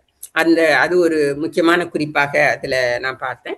ஸோ அது ஒரு அந்த பகுதியில கிரேவர் இருந்த பகுதியில தொடக்கத்துல அது இல்லை. அப்புறமா வந்த சில ஊர்கள், சில அடுக்குகள்ல நார்தர்ன் பிளாக் பாலிஷ் வேருக்கு முன்னாடி இந்த கருப்பு சிவப்பானை ஓடு கிடைத்திருக்கிறது. ஸோ அதனால காலத்தால் முன்னாடி, அதனால இதனுடைய வளர்ச்சியாக தான் அந்த நார்தர்ன் பிளாக் பாலிஷ் வேர் என்பது வந்திருக்க வேண்டும் என்ற கருத்தையும் சொல்லியிருக்காங்க. அந்த அளவுக்கு அந்த கட்டுரை பயனுள்ளதாக இருந்தது. ஸோ இந்த மேப் ரொம்ப ரொம்ப ரொம்ப முக்கியமானது. இதன் இடப்பரவலும் கால நிரல் வரிசையும் இது நாடு தழுவிய நீண்ட காலம் தொடர்ந்த பண்பாட்டு மரபு என்பதை தெளிவாக்குகிறது. இடப்பரவலின்படி குஜராத்தின் கத்தேவார், தென்கிழக்கு ராஜஸ்தான், மத்திய இந்தியா, பீகார், அஸ்ஸாம், வங்காளம், ஒரிசா உள்ளிட்ட கிழக்கு இந்தியா, வடக்கு தக்காணம், வடக்கு கர்நாடகம், ஆந்திரம், தமிழ்நாடு ஆகிய அனைத்து பகுதிகளிலும் கால நிரல்படி புதிய கற்காலம், செம்பு காலம், இரும்பின் பயன்பாட்டுக்கு முன்னும் பின்னும், அதாவது கிமு 3800 முதல் கிபி 300 வரை என்று மிக நீண்ட காலத்திற்கு இந்த மட்பாண்ட மரபு தொடர்ந்து இருக்கின்றது. இது 3ஆம் நூற்றாண்டுல முழுவதுமாக போய்விட்டது. இதுவும் குறிப்பிடத்தக்க ஒரு அம்சம். வடிவமைப்பு வகையிலும் சிறிய தொழில்நுட்ப அடிப்படையிலும் ஒரே சீரானதாக இவை எல்லா இடத்திலும் அமையவில்லை. வடிவமைப்பில் ஆங்காங்கு நிலவிய பிற மட்பாண்ட வடிவமைப்புகளோடு, அதாவது டைப்பாலஜி வடிவமைப்புகளோடு ஒத்ததாகவும், தொழில்நுட்பத்தில் சிறிய வேறுபாடுகள், அதாவது வாய்ப்பகுதி மட்டும் கருப்பு, இடைப்பகுதி வரை கருப்பு, அப்புறம் வெள்ளை வண்ண புனைவு கொண்டது, அது இல்லாதது என்று இது மாதிரி சில வேறுபாடுகள் இருக்கின்றன கொண்டதாகவும் இவை உள்ளன. தொல்லியலாளர்கள் இப்பாண்டம் குறித்த ஆய்வுகளில் குறிப்பிட்ட கால வரைவரையோ அல்லது குரோனாலஜி, வடிவ முறையோ டைப்பாலஜி, ஒற்றை தொழில்நுட்பமோ இல்லாததால் இதற்கென தனித்து குறிப்பிட்டு கூறக்கூடியதான பண்பாடு இல்லை என்று கருத்துரைக்கின்றனர். அவங்களுடைய வேர்ட்ஸ் என்னன்னு பாருங்க. The chronological assignment, technological distinctions and typological contradictions carried by black and red ware, it is amply evident that this ware does not seem to possess a cultural personality of its own like Jorwe and other pottery traditions அப்படின்றதான் அவங்க குறிப்பு. இந்த நிலையில இவ்வகை பானைகள் பயன்பாட்டு பகுதிகள், சாம்பல் வண்ணம் தீட்டப்பெற்ற பானை வகை பயன்பாட்டு பகுதிகள் நீங்களாக பிற இடங்களில் முழுவதும் இது பரவி இருப்பதை இந்த வரைபடம் மூலம் சுட்டிக்காட்டி, இந்த சாம்பல் வண்ணம் தீட்டப்பெற்ற பானை வகை நிலவிய பகுதி வேத ஆரிய பண்பாட்டின் பகுதி என்றும், அங்கு மட்டும் கருப்பு சிவப்பு பானை முதலில் பயன்படுத்தப்படவில்லை என்பதையும், வேத ஆரியர்களால் இழிவாக கருதப்பட்ட இடங்கள் முழுவதிலும் இப்பயன்பாடு இருப்பதையும், இப்பானை செய்பவர்களின் தொழில்நுட்பம் அசுரருடையது என்றும், அது நிலவிய இடங்களுக்கு சென்றால் பரிகாரம் செய்யப்பட வேண்டும் என்றெல்லாம் பௌதாயனம், மானவம் உள்ளிட்ட தர்ம சாஸ்திரங்கள், வாயு புராணம், வராக மிகிரரின் பிருகத் சம்ஹிதை ஆகியவை கூறுவதை சுட்டிக்காட்டி, இது இந்தோ ஆரிய பண்பாட்டுக்கு எதிர்மறையானது, திராவிட பண்பாட்டுக்கு நேர்மறையானது என்ற கருத்தினை அழுத்தமாக முன்வைக்கிறார் நூலாசிரியர். இக்கருத்திற்கு வலு சேர்க்கும் வகையில் மட்பாண்டம் செய்வோரின் சமூக இயல், பழக்க வழக்கங்கள், சடங்கு முறைகள், தற்கால குயவர் சமூகங்களின் மரபுகள், மொழியியல் செய்திகள், இலக்கிய குறிப்புகள் ஆகியவற்றை ஆய்வு செய்து சிந்துவெளி தரவுகளோடு ஒப்பிட்டு புரிந்து கொள்ள அதன் தனித்தன்மையை நிறுவ முயற்சிக்கிறார் நூலாசிரியர். இது பானைத்தடம் பிரிவின் 2ஆம் பகுதியாக விரிகிறது. அதாவது இந்த குயவர்கள் பற்றிய அந்த செய்திகள் 2ஆம் பகுதியாக விரிகிறது. இது கீழடியில் உள்ளது. இந்தோ ஆரிய மொழிகள்ல கும்பகார, குலால ஆகிய இந்தோ ஆரிய சொற்கள் குயவர் என்பதை குறிக்கின்றன. சமூக நிலையை பொறுத்தவரை கலை மற்றும் கைவினை தொழிலில் ஈடுபடுவோர் அனைவரும் சூத்திரர்களே. அதிலும் சுத்தம் அசுத்தம் என்ற பிரிவு வேறு, சுத்தமான சூத்திரர், அசுத்தமான சூத்திரர் என்ற பிரிவு வேறு. அர்த்த சாஸ்திரம், விஷ்ணு ஸ்மிருதி என்பவற்றில் வருகின்றது. அதே போல கழுதையை வைத்திருப்பது ஒரு இழிவு. சக்கரத்தில் பானை வணையும் போது அடிப்பகுதியை நூலால் அறுத்தெடுப்பதால் தலைவெட்டும் தொழில் புரிவோர் என்ற குறை மதிப்பீடு வேறு. இவையெல்லாம் பஞ்சாப், உத்தரப்பிரதேசம், பீகார், மத்திய பிரதேசம், இமாச்சல பிரதேசம் ஆகிய மாநிலங்கள் இன்று வரையில் நடைமுறையில் உள்ளவை. மாறாக தமிழ் செவ்வி இலக்கியங்கள் தொடங்கி தற்காலம் வரை தமிழகத்தில் குயவர் சமூக நிலை மிக உயர்ந்த இடத்தில் இருப்பது காண கிடைக்கிறது. களம் என்ற சொல் மண், கல், உலோகம், தோல் போன்ற எந்த பொருளிலும் உருவாக்கப்பட்ட புழங்கு பொருட்கள், அணிகலன்கள், போர்க்கருவிகள், படகு, நாவாய், கப்பல் போன்ற பல விரிந்த பொருள்களையும் கொண்டுள்ளது. வடிவமைப்பின் அடிப்படையில் பானை, குடுவை, குடுக்கை, கொப்பரை, தாழி ஆகியனவும் உள்ளன. தாழி என்பது பெரிய அளவிலானது. இறந்தோரை புதைக்க, வீடுகளில் பூ வளர்க்க, நீர், எண்ணெய், உணவுப் பண்டங்களை பாதுகாக்க என்று அதனுடைய பயன் விரிகிறது. தொல் தமிழ் இலக்கியங்கள் காட்டும் குயவர் தொன்மையான அறிவு நிரம்பியவர்கள். முதுவாய் குயவர், இதெல்லாம் செவிலக்கியங்கள் உள்ள தொடர்கள். வெண்ணி குயத்தியார் போன்ற அறிவுசால் பெண்களும் இக்குடியில் உண்டு. நொச்சி மாலை சூடி நகரின் அகன்ற மன்றங்களிலும் நெடுந்தெருக்களிலும் நின்று விழாவினை அறிவிப்பவர். கடவுளுக்கு படையலிடும் பொறுப்பும் பலிப்பொருளை அருந்தும் முதல் உரிமையும் கொண்ட முது குயவர்கள் இவர்கள். அரசரும் தலைவர்களும் இறக்கும் போது அடக்கம் செய்ய பெரும் தாழிகளை உருவாக்கி தரும் களம் செய் கோக்கள். வேட்கோ என்று பெயரிட்டு அழைக்கும் இவர்களுடைய வீட்டு சிறார்கள் கூட அந்த மட்பாண்ட தொழிலில் சிறந்து விளங்கு சிறு வயதிலிருந்தே கற்றுக்கொள்பவர்கள். அதுவும் ஒரு உமையில் கூறப்படுகிறது. எனவே சடங்கு சார்ந்த தலைமை பொறுப்புடையவர்கள் இவர்கள். மேலும் சமூகத்தின் பொருளாதார படிநிலையில் நகர கட்டமைப்புக்குரிய செங்கல் செய்வோர், சூளையிலிட்டு சுடுவோர் ஆகியவற்றிலும் பெரும்பங்கு ஆற்றுபவர்கள். இடைக்காலத்திலும் திருநீலகண்டத்து குயவனார் பெரிய தனக்காரர்களாக விளங்கும் மண்ணுடையார், வேளார் ஆகியனவும் அவரது சமூக மதிப்பினை தொடர்ந்து காட்டும் சான்றுகள். நிகழ்காலத்தும் வேளார்களே பொது சமூகத்தின் காவலர்களான ஐயனார், அவருக்கான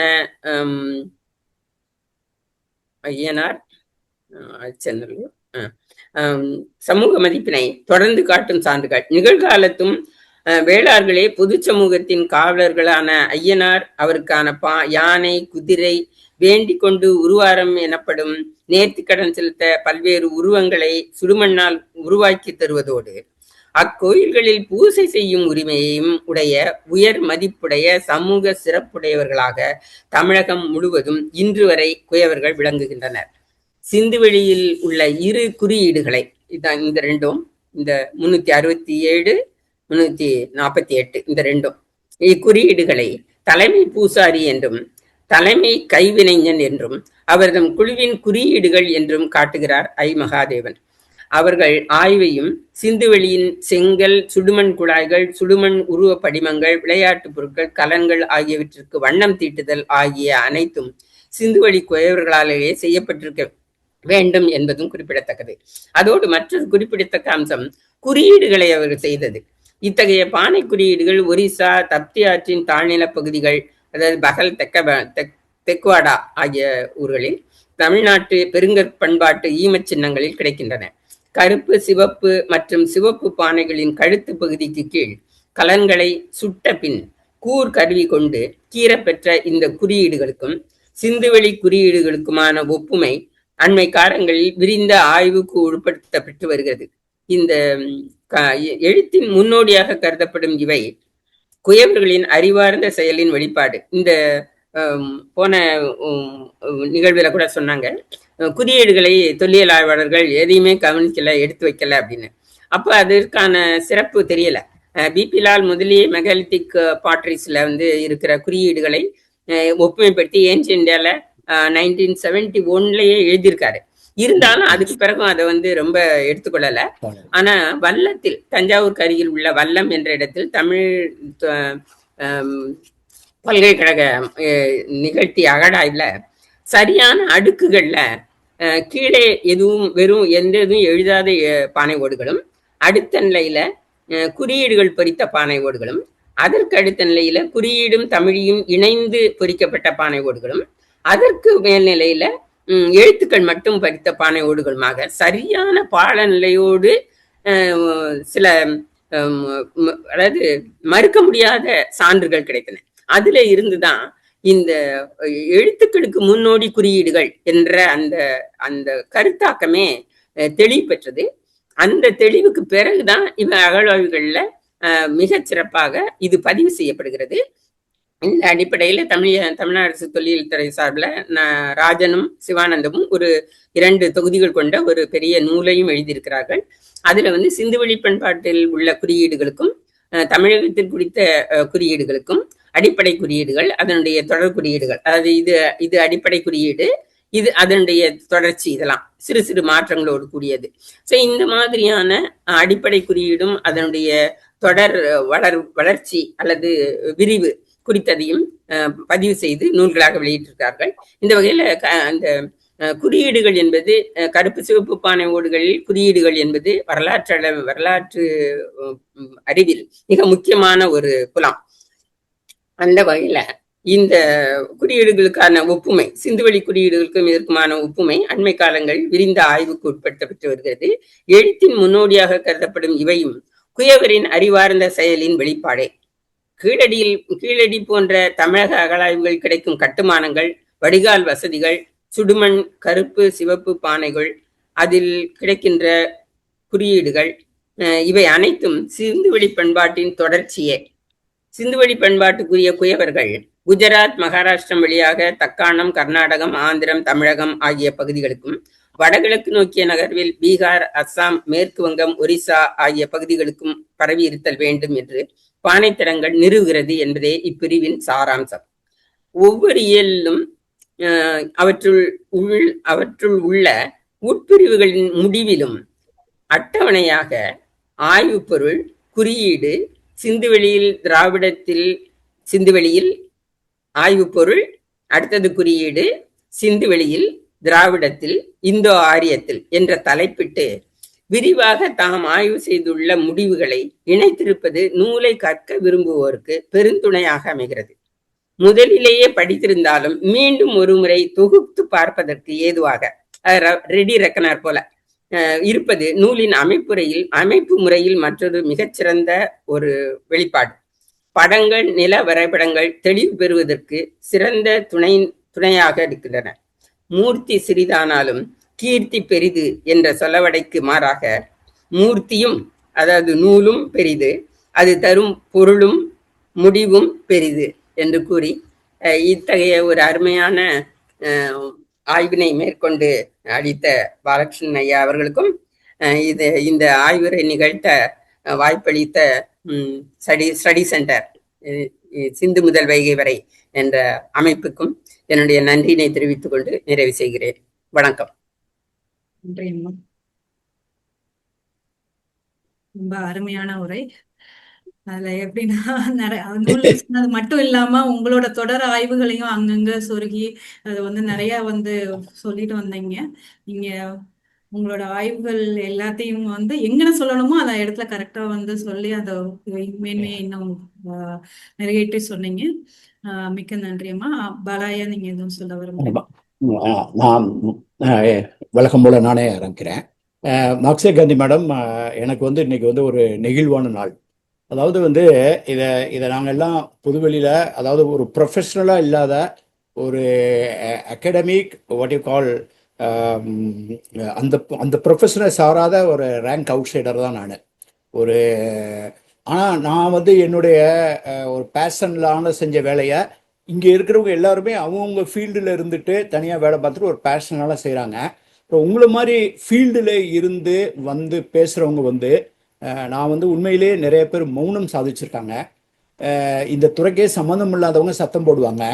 ஆனால் நீங்கள் இந்த துறையிலிருந்து நீங்கள் சொல்கிறத நான் ரொம்ப என்னை நெகிழ்ச்சியும் ஒரு மகிழ்ச்சியோடு நான் ஒப்புக்கொள்கிறேன். அது இல்லாமல் வேல்யூ அடிஷன். இப்போ இதில் நான் இந்த புத்தகத்தில் பேசியிருக்க விஷயங்கள் இதில் எதையுமே நான் முடிவு கண்டுபிடிச்சிட்டேன்னு சொல்லவே மாட்டேன். சொல்றதும் இல்லை, சொல்லவும் கூடாது. இது மேலும் மேலும் வளர்த்துக்கிட்டே இதை போகணுங்கிறத நிறைய இடங்கள் என்னுடைய கிரீவன்ஸையும் நான் சொல்லியிருப்பேன்.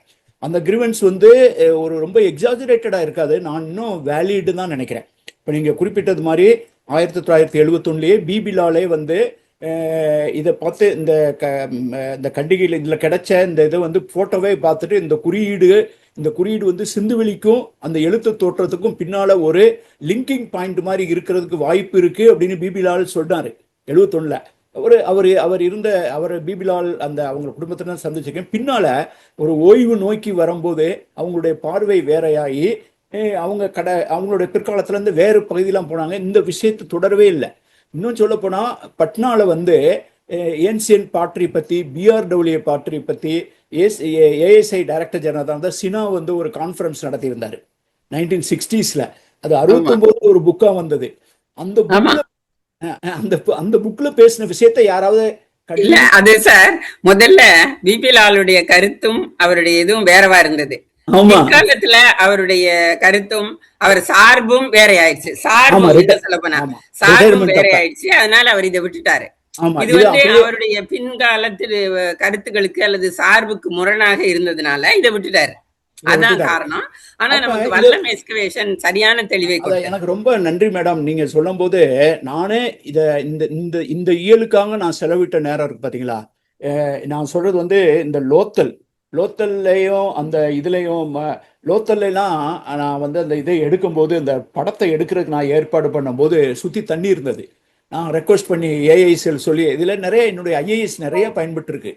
நான் வந்து என்னுடைய பணியை நான் வந்து எதுக்காவது பயன்படுத்தியிருக்கேன்னா இந்த மாதிரி ஸ்டடீஸ்க்கு ஃபோனில் சொல்லி இந்த சிராண்டு பாட்ரிலாம் அந்த ஏஎஸ்ஐ அந்த ஆராய்ச்சி பண்ண ப்ரொஃபஸரே வீட்டில் இருந்தது. அவருடைய மகன் தான் டைரக்டராக இருந்தார் ஆர்கியாலஜி. அவர்கிட்ட பேசும்போது அப்பா தான் பண்ணாருன்னு சொன்னார். அது எங்கே இருக்குன்னு கேட்டேன். எங்கள் வீட்டில் அலமாரியில் இருக்குன்னாரு, பீரோவில். அந்த ஃபோட்டோவை எடுத்து நான் போட்டிருக்கேன். இந்த சிராண்டு நீங்கள் பார்க்குற அந்த ஃபோட்டோ ஒரு ப்ரொஃபஸருடைய வீட்டில் இருக்குது. அப்போ இந்த மாதிரி இந்த படத்துக்கு மட்டும் இந்த 2 பக்கம் பேஜ் நம்பரில் வந்து நீங்கள் பார்க்கலாம். ஒரு 2 பக்கம் வெறும் படம் பானை சில்லுகள் மட்டும் இருக்கும். 332 333 பக்கம். இது நான் இந்தியா முழுவதும் எடுத்த படங்கள். ஆக நீங்க வந்து பேசுனது வந்து எனக்கு வந்து ஒரு என்டார்ஸ்மெண்ட் மாதிரியும் நான் பண்ற வேலைய மேடம் கேக்குறீங்களா? கேக்குறேன் சார். கேக்குறேன். நீங்க 332 பேஜ் சொன்னீங்க இல்லையா? நான் பண்ற வேலை நீங்க 332 பக்கம் சொன்னீங்கல்ல, அத உடனே பார்க்கணுன்றதுக்காக நான் கையிலேயே வச்சிருக்கேன் புத்தகத்தை.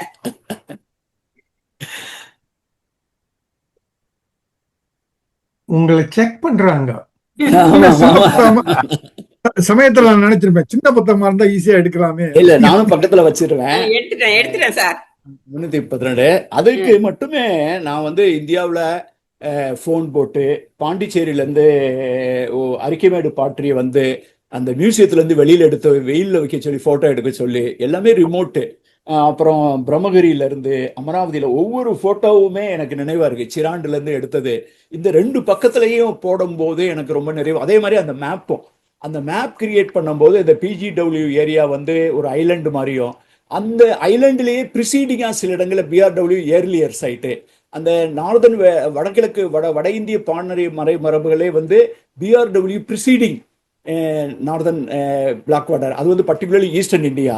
அது வந்து கைமூர் ஹில்ஸ் வழியாக ஏறி ஈஸ்டர்ன் இந்தியாவில் ஈஸ்டர்ன் உத்தரப்பிரதேஷ்லேருந்து அஸ்ஸாம் வரைக்கெல்லாம் போகும்.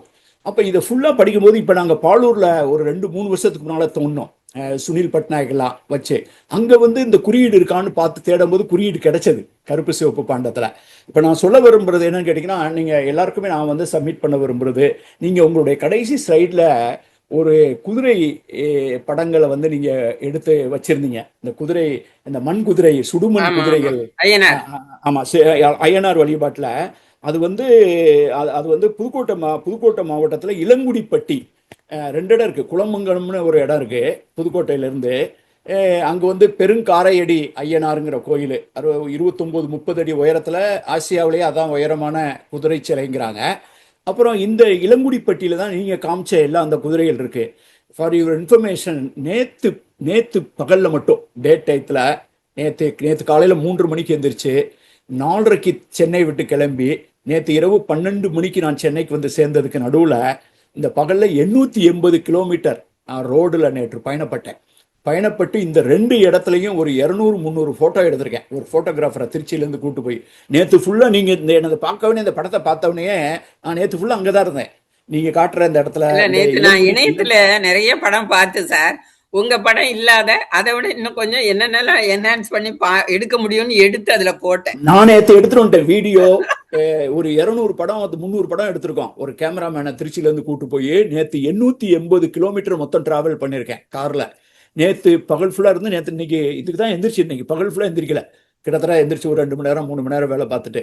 அப்போ நான் இந்த மாதிரிலாம் ஓடுறதுக்கும் நேற்று செலவழிச்ச அந்த 880 கிலோமீட்டரை உங்களுடைய இந்த உரை நியாயப்படுத்திருச்சு. நான் பண்ணுறது செல்லும் அப்படின்னு எனக்கே சொல்லிக்கிறதுக்கு இடையில இந்த மாதிரியான என்டார்ஸ்மெண்ட்டு தேவைப்படுது. நான் என்டார்ஸ்மெண்ட்டு திட்டினா கூட நான் வாங்கிட்டு போயிடுவேன். அதை பற்றி ஒன்றும் இல்லை. நிறையா பேருக்கு நான் பேசுகிறது வலிக்கும். அதை பற்றி அது வலிக்குங்கிறதான் எனக்கே பெருமையே. இன்னும் சொல்லப்போனால் எங்கேயோ ஒரு இடத்துல எந்த இடத்துல அது வலிக்குது அப்படிங்கிறது 2 தீவிரவாத ஒரு எக்ஸ்ட்ரீம் பீப்புளுக்கு வந்து இது நம்ம சொல்கிற விஷயங்கள் வந்து வலிக்கும். ஏன்னா ஒரு பானையை வந்து கருப்பு சிவப்பு பானையை யாருமே பார்க்காதவங்கள பேன் இண்டியன் பேட்டரின்னு சொல்லும்போது, அதை ஒரு அகில இந்திய பாண்டம் சொல்லும்போது, சில்க் ரூட் மாதிரி, ஸ்பைஸ் ரூட் மாதிரி, பாட் ரூட்டுன்னு நீங்கள் காயின் பண்ணி பேசும்போது நிறைய பேருக்கு வலிக்க தான் செய்யும். அது நிறைய உண்மைகளை புரட்டி போடும். நீங்கள் பேசுனது எனக்கு ரொம்ப மகிழ்ச்சி. ஏன்னா நீங்கள் இந்த ஃபீல்டில் இருக்கிறவங்க என்கிட்ட இந்த புக்கை வச்சு தான் சொல்லியிருக்காங்க. ஏஎஸ்ஐயில் ஒர்க் பண்ணுறவங்க, இப்போ தோன்றவங்க, ஒரிசாலையில் எனக்கு நிறைய பேர் சொல்லியிருக்காங்க. I am very happy about it madam. ரொம்ப நன்றி. உங்கள் பேச்சு நான் ரொம்ப ஆர்வத்தோடு காத்திருந்தேன். நான் நேற்று இதை தான் பண்ணிட்டு வந்திருக்கேன். நாள் ஃபுல்லாக காலையில் நேற்று 3:30லேருந்து நைட்டு 12 வரைக்கும் கிட்டத்தட்ட 21 மணி நேரம். சார் எனக்கு இன்னொரு இதுவும் இது வந்து ஹரப்ப பண்பாட்டினுடைய இறுதி காலத்துல தான் வருது. அதுக்கு முன்னாடியே அகர்ல எல்லாம் வந்து அகர் நல்லு அதை விட முந்தியதாக கூட சொல்றாங்க சார். அகர் அண்ட் பெனஸ் கல்ச்சர்ல முதல்ல எல்லாம் நுண்கற்காலத்திலேயே இருந்தா சொல்லியிருக்காங்க. அப்புறம் அவங்க அதை மாத்திச்சு இப்போ வந்து நியோலித்திக் பீரியட்ல இருந்து இருக்குன்னு சொல்றாங்க. சோ சிந்துவெளி பண்பாட்டுக்கு முன்னாடியே இந்த கருப்பு சிவப்பு பானை நுட்பம், தொழில்நுட்பம் இருந்திருக்கு. ஸோ இது எல்லா இடத்துலையும் இந்தியா முழுக்க இருக்கிறத பார்க்கும்போது எனக்கு இந்தியாவினுடைய தொல்குடிகளுடைய ஒரு தொழில்நுட்பம் இது அப்படின்னு எனக்கு அதை இன்டர்பிரட் பண்ணணும்னு தோணுது. இது சிந்துவெளி பண்பாட்டில இருந்து அது ஆக்கம் பெறுகிறது அல்லது ஊக்கம் பெறுகிறது வேணா சொல்லலாம். அல்லது ஆனா உண்மையில தொல்குடிகளுடைய பண்பாடு பயன்பாடு. சோ ஆரியர் மைக்ரேஷனுக்கு முன்னாடி இருந்த அனைத்து இந்திய மக்களுடைய இந்திய பகுதிகளிலையும் இருந்த தொல்குடிகள் இந்த முறையில் செய்திருக்கிறார்கள் என்று சொல்ல வேண்டும் என்று தோன்றுகிறது. கட்டாயம் மேடம். இது வெரி இம்பார்ட்டன்ட் பாயிண்ட். இந்த அகர் கல்ட்லயும் பனஸ் கல்ட்லயும் நல் ஏரியாலையும் அந்த ப்ரீ ஹரப்பன் ஸ்டேஜிலேயே இருந்திருக்கும். ஆனால் நிறைய வந்து இந்த ஆதாரங்கள் திரட்டப்படலை. நான் இந்த நடுகள் வழிபாட்டை பற்றி கூட இந்த பண்பாட்டு அடிப்படையில் உடல் மொழியில் நான் தேடும்போது அந்த பலுச்சிஸ்தான் பகுதியில், பாகிஸ்தான் பகுதியில் இருக்கக்கூடிய நடுகள் மரபுகள் பற்றிலாம் ஸ்டடி பண்ணுறதுக்கு வாய்ப்பு கிடைச்சது. என்கிட்ட நான் டாக்குமெண்ட் பண்ணியிருக்கேன், நான் ஃபுல்லாக எழுதலை.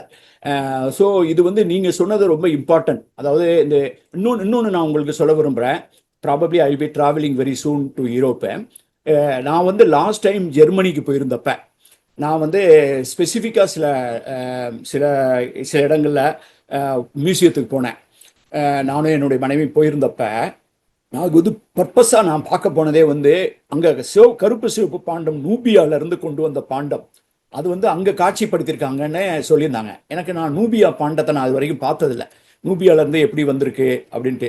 இந்த கருப்பு சிவப்பு பாண்டம் சொல்றது இந்தியாவை ஒரு லொக்கேஷன், ஜாகிரபிக்கல் லொக்கேஷன் சொன்னால் அதுக்கு அடுத்து இன்னொரு ஜாகிரபிக்கல் லொக்கேஷன் நூபியா தான் இந்த கருப்பு சிவப்பு பாண்டம்.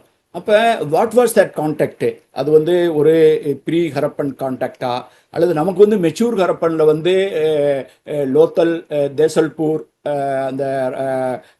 அந்த இடங்கள்லாம் வந்து ரங்பூர்லாம் தெளிவாக கிடைக்குது. இன்னும் மெச்சூர் ஹரப்பன்லேயே கூட கிடைக்குது. நீங்கள் சொன்னது மாதிரி நல்ல வந்து ஒரு ப்ரீ ஹரப்பன் வாய்ப்பு இருக்கு.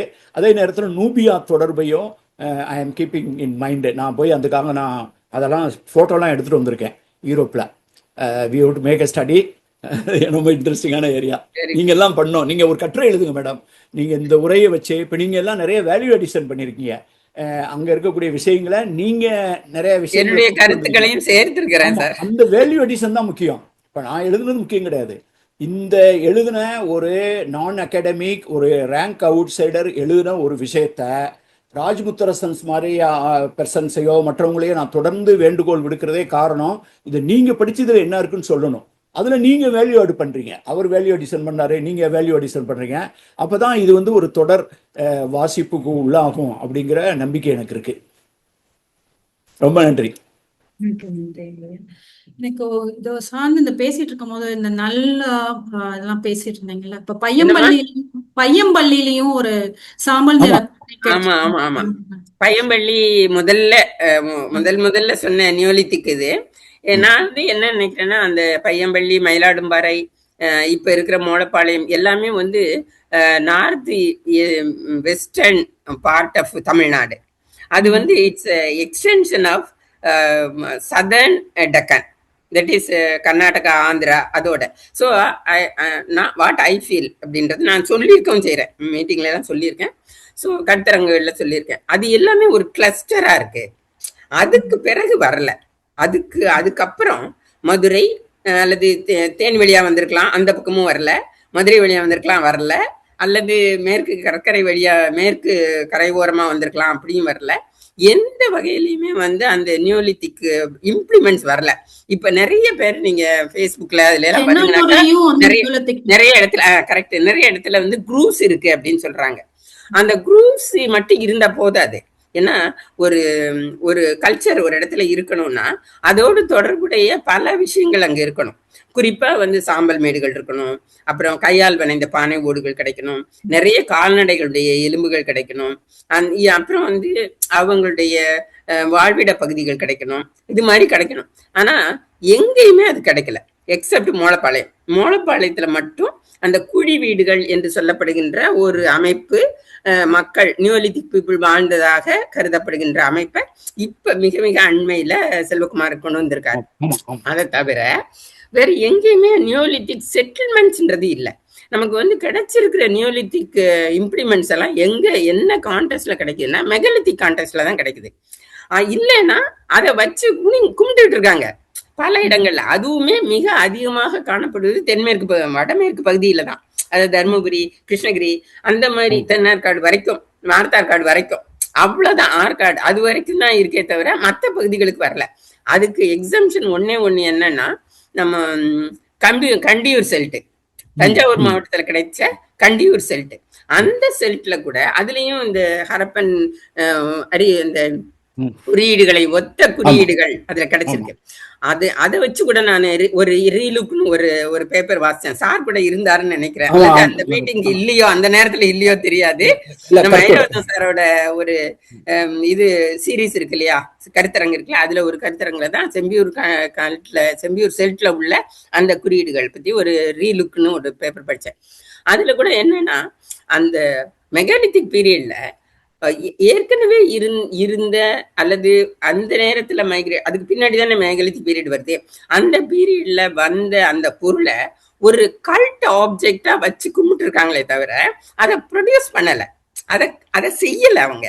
அப்போ அதுல இந்த குறியீடுகளை எழுதுவதை அந்த கல்லுக்கு ஒரு உயிர் கொடுப்பதாக அல்லது கடவுள் தன்மை கொடுப்பதாக கருதி இந்த குறியீடுகளை எழுதி அதை வைத்து வணங்கி இருக்கிறார்கள். மெகாலித்திக் பாட்ரிஸ்குள்ள அந்த பானைகளுக்குள்ள இதை வச்சிருக்காங்க. அப்படிதான் இப்ப கண்டியூர்ல கிடைச்சது மெகாலித்திக் பானைக்குள்ளதான் கிடைச்சது. ஆக இது ஒரு ஆப்ஜெக்ட், வர்ஷிப்பிங் ஆப்ஜெக்ட், கல்ட் ஆப்ஜெக்டா தான் இருக்கே தவிர இதனுடைய ப்ரொடக்ஷன் என்பது தமிழகம் முழுவதிலும் இல்லவே இல்லை. அது சார்ந்த எந்த வாழ்விட பகுதிகளோ அல்லது எதுவுமே கிடைக்கல. அதனாலதான் நான் ஏன்னா இது ஒரு பக்கம். இன்னொரு பக்கம், அந்த காலத்துக்கு இணையான காலத்துல நம்ம இரும்புக்கு போயிட்டோம். நான் முதல்ல சொல்லும் போது இரும்பினுடைய தொன்மை இதுக்கு போகல. நான் முதல்ல இந்த கருத்தை தெளிவிடும் போது இந்த இரும்பினுடைய தொன்மை கண்டுபிடிக்கப்படல. இது நான் 1915 சொன்னேன். அதுக்கு பிறகுதான் இரும்பினுடைய தொன்மை நமக்கு தெரிய வந்தது. அப்ப அது இன்னும் கொஞ்சம் ஸ்ட்ரெங்தன் பண்ணிடுச்சு. அதை அவ்வளவு முன்னாடியே இரும்புக்கு நம்ம போயிட்டதுனால மைக்ரோலித்துல இருந்து இரும்பு பண்பாட்டுக்கு போவது என்பது மிக எளிதாக இருந்திருக்கிறது. ஏன்னா அதுவும் ரொம்ப ஷார்ப்பா சின்ன சின்ன இன்ஸ்ட்ருமெண்ட்ஸ் தான் மைக்ரோலித்திக். அதைத்தான் மரத்துல அப்படி இப்ப ஒட்டி அது உள்ள செருகி ரம்பம் போல அது மாதிரிலாம் பயன்படுத்திருக்காங்க. அதை டைரக்டா இரும்பு சப்ஸ்டியூட் பண்ணுது. அந்த மைக்ரோலித்திக் பயன்பாடு ஏதோ அதை இரும்பு சப்ஸ்டியூட் பண்ணுது. இரும்புல நம்ம ரொம்ப அட்வான்ஸுக்கு வேற போயிட்டோம். வெறும் ரா ஸ்டீல் மட்டும், ரா அயன் மட்டும் இல்ல, ஸ்டீலுக்கு போயிட்டோம், ஊசுக்கு போயிட்டோம், எல்லாத்துக்கும் போயிட்டோம். So we were very very very far ahead. அப்படி இருந்ததுனால உங்களுக்கு அந்த காலகட்டத்திலேயே நீங்க மைக்ரோலித்துல இருந்து அயனேஜுக்கு போயிட்டோம் நம்ம அப்படின்னு எனக்கு ரொம்ப ஸ்ட்ராங்கா தோணுச்சு. அது ஒரு முக்கியமான காரணம். அதுக்கு வேற ஒண்ணும் இல்லை, நம்மளுடைய பெருமைன்னு நான் அதை சொல்லவும் கூடாது. என்ன காரணம்னா, மற்ற இடங்கள்ல இரும்பினுடைய அந்த ஓர் இருக்கு இல்லையா, அந்த அடிப்படை பொருள், அது மற்ற இடங்களை விட தமிழ்நாட்டுல நிறைய இருக்கு. எல்லா இடத்துலயும் இருக்கு, எல்லா மைன்ஸ்லயும் கிடைக்குது. நீங்க எங்க போனாலும் இரும்பு உருக்குன அந்த கசடுகள், அதற்கான அந்த உலைகள், இந்த மாதிரியான தரவுகளை, சான்றுகளை எங்க பார்த்தாலும் கிடைக்குது நமக்கு. அதை பத்தி கூட நான் தனியாவே ஒரு பேப்பரை பிரசன்ட் பண்ணியிருக்கேன். அந்த இரும்பு என்னுடைய மணிவண்ணன் சார் கூட போட்டிருந்தாரு. அந்த இது இருக்கு இல்லையா, இந்தியன் ஹிஸ்டரி காங்கிரஸ், அதோட தொல்லியல் மற்றும் தொல்லியல் பிரிவினுடைய தலைமையாளராக இருந்தேன். அப்போ அந்த தலைமை உரை இருக்கு இல்லையா, அதுல இதை ரொம்ப டீட்டெயிலா எழுதி ப்ரெசென்ட் பண்ணேன். எப்படி இப்படி மாறுச்சு, மைக்ரோல இருந்து நேரடியா எப்படி இரும்புக்கு நம்ம தமிழகம் வந்து விட்டது. அந்த பாய்ச்சல் இருக்கு பாத்தீங்களா, அந்த பாய்ச்சல் தான் நம்மளை குறியீட்டு கொண்டு போயிருக்கு.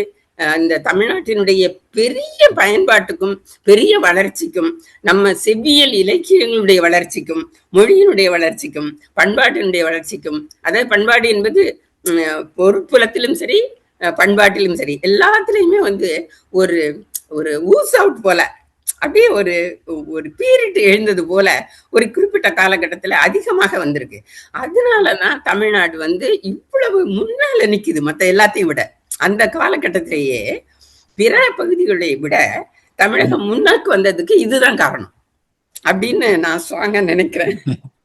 இதை தொடர்ந்து மேடம் மணிவண்ணன் சாரும் அருணனும் கேட்டிருக்காரு, ஒரு பதிவு பண்ணிருக்காங்கல்ல, அது if madam wants to Akshay Gandhi madam can add it.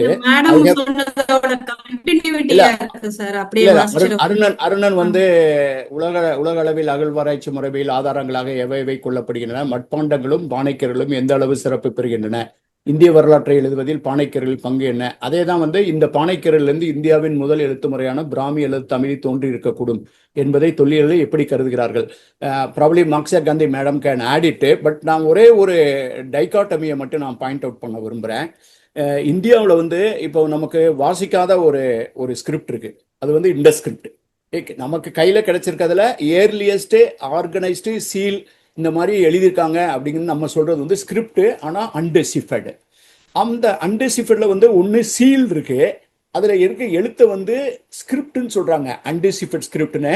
அதுல ஏதாவது குறியீடுகள் இருந்தனா அதை சைன், இண்டஸ் சைன்ங்கிறாங்க, sign and symbol, sign symbol. இதே இது 60% டேலி ஆகுது தமிழ்நாட்டில் இருக்கக்கூடிய பானைக்கர்களோட. அதாவது பேசிக் சயின்ஸே 60% டேலி ஆகுது. எல்லா சைனையும் மொத்தமாக எடுத்தோம்னா 80%க்கு மேலே வருதுன்னா, இப்போ இந்த ஸ்டடி நாங்கள் இப்போ ராஜன் சாரும் சிவானந்தும் பண்ணியிருக்காங்க, அதை நாங்கள் டிஜிட்டைஸ் பண்ணிட்டோம். இப்போ ரோஜாமத்தியா லைப்ரரியில் அதையும் நாங்கள் ஆன்லைனில் போட்டோம். இப்போ இதை நீங்கள் எடுத்து பார்த்தீங்கன்னா இதுக்கு கிராஃபிட்டின்னு பேர் வச்சுருக்காங்க. அதுவும் ராஜனும் பாயிண்ட் அவுட் பண்றாரு, அதை கிராஃபிட்டி இதை சைன் சொல்றதே கரெக்ட் கிடையாது. ஏன் இதுக்கும் அதுக்கு என்ன வித்தியாசம், ரெண்டுமே அன்டிசிஃபைடு அப்படின்னு.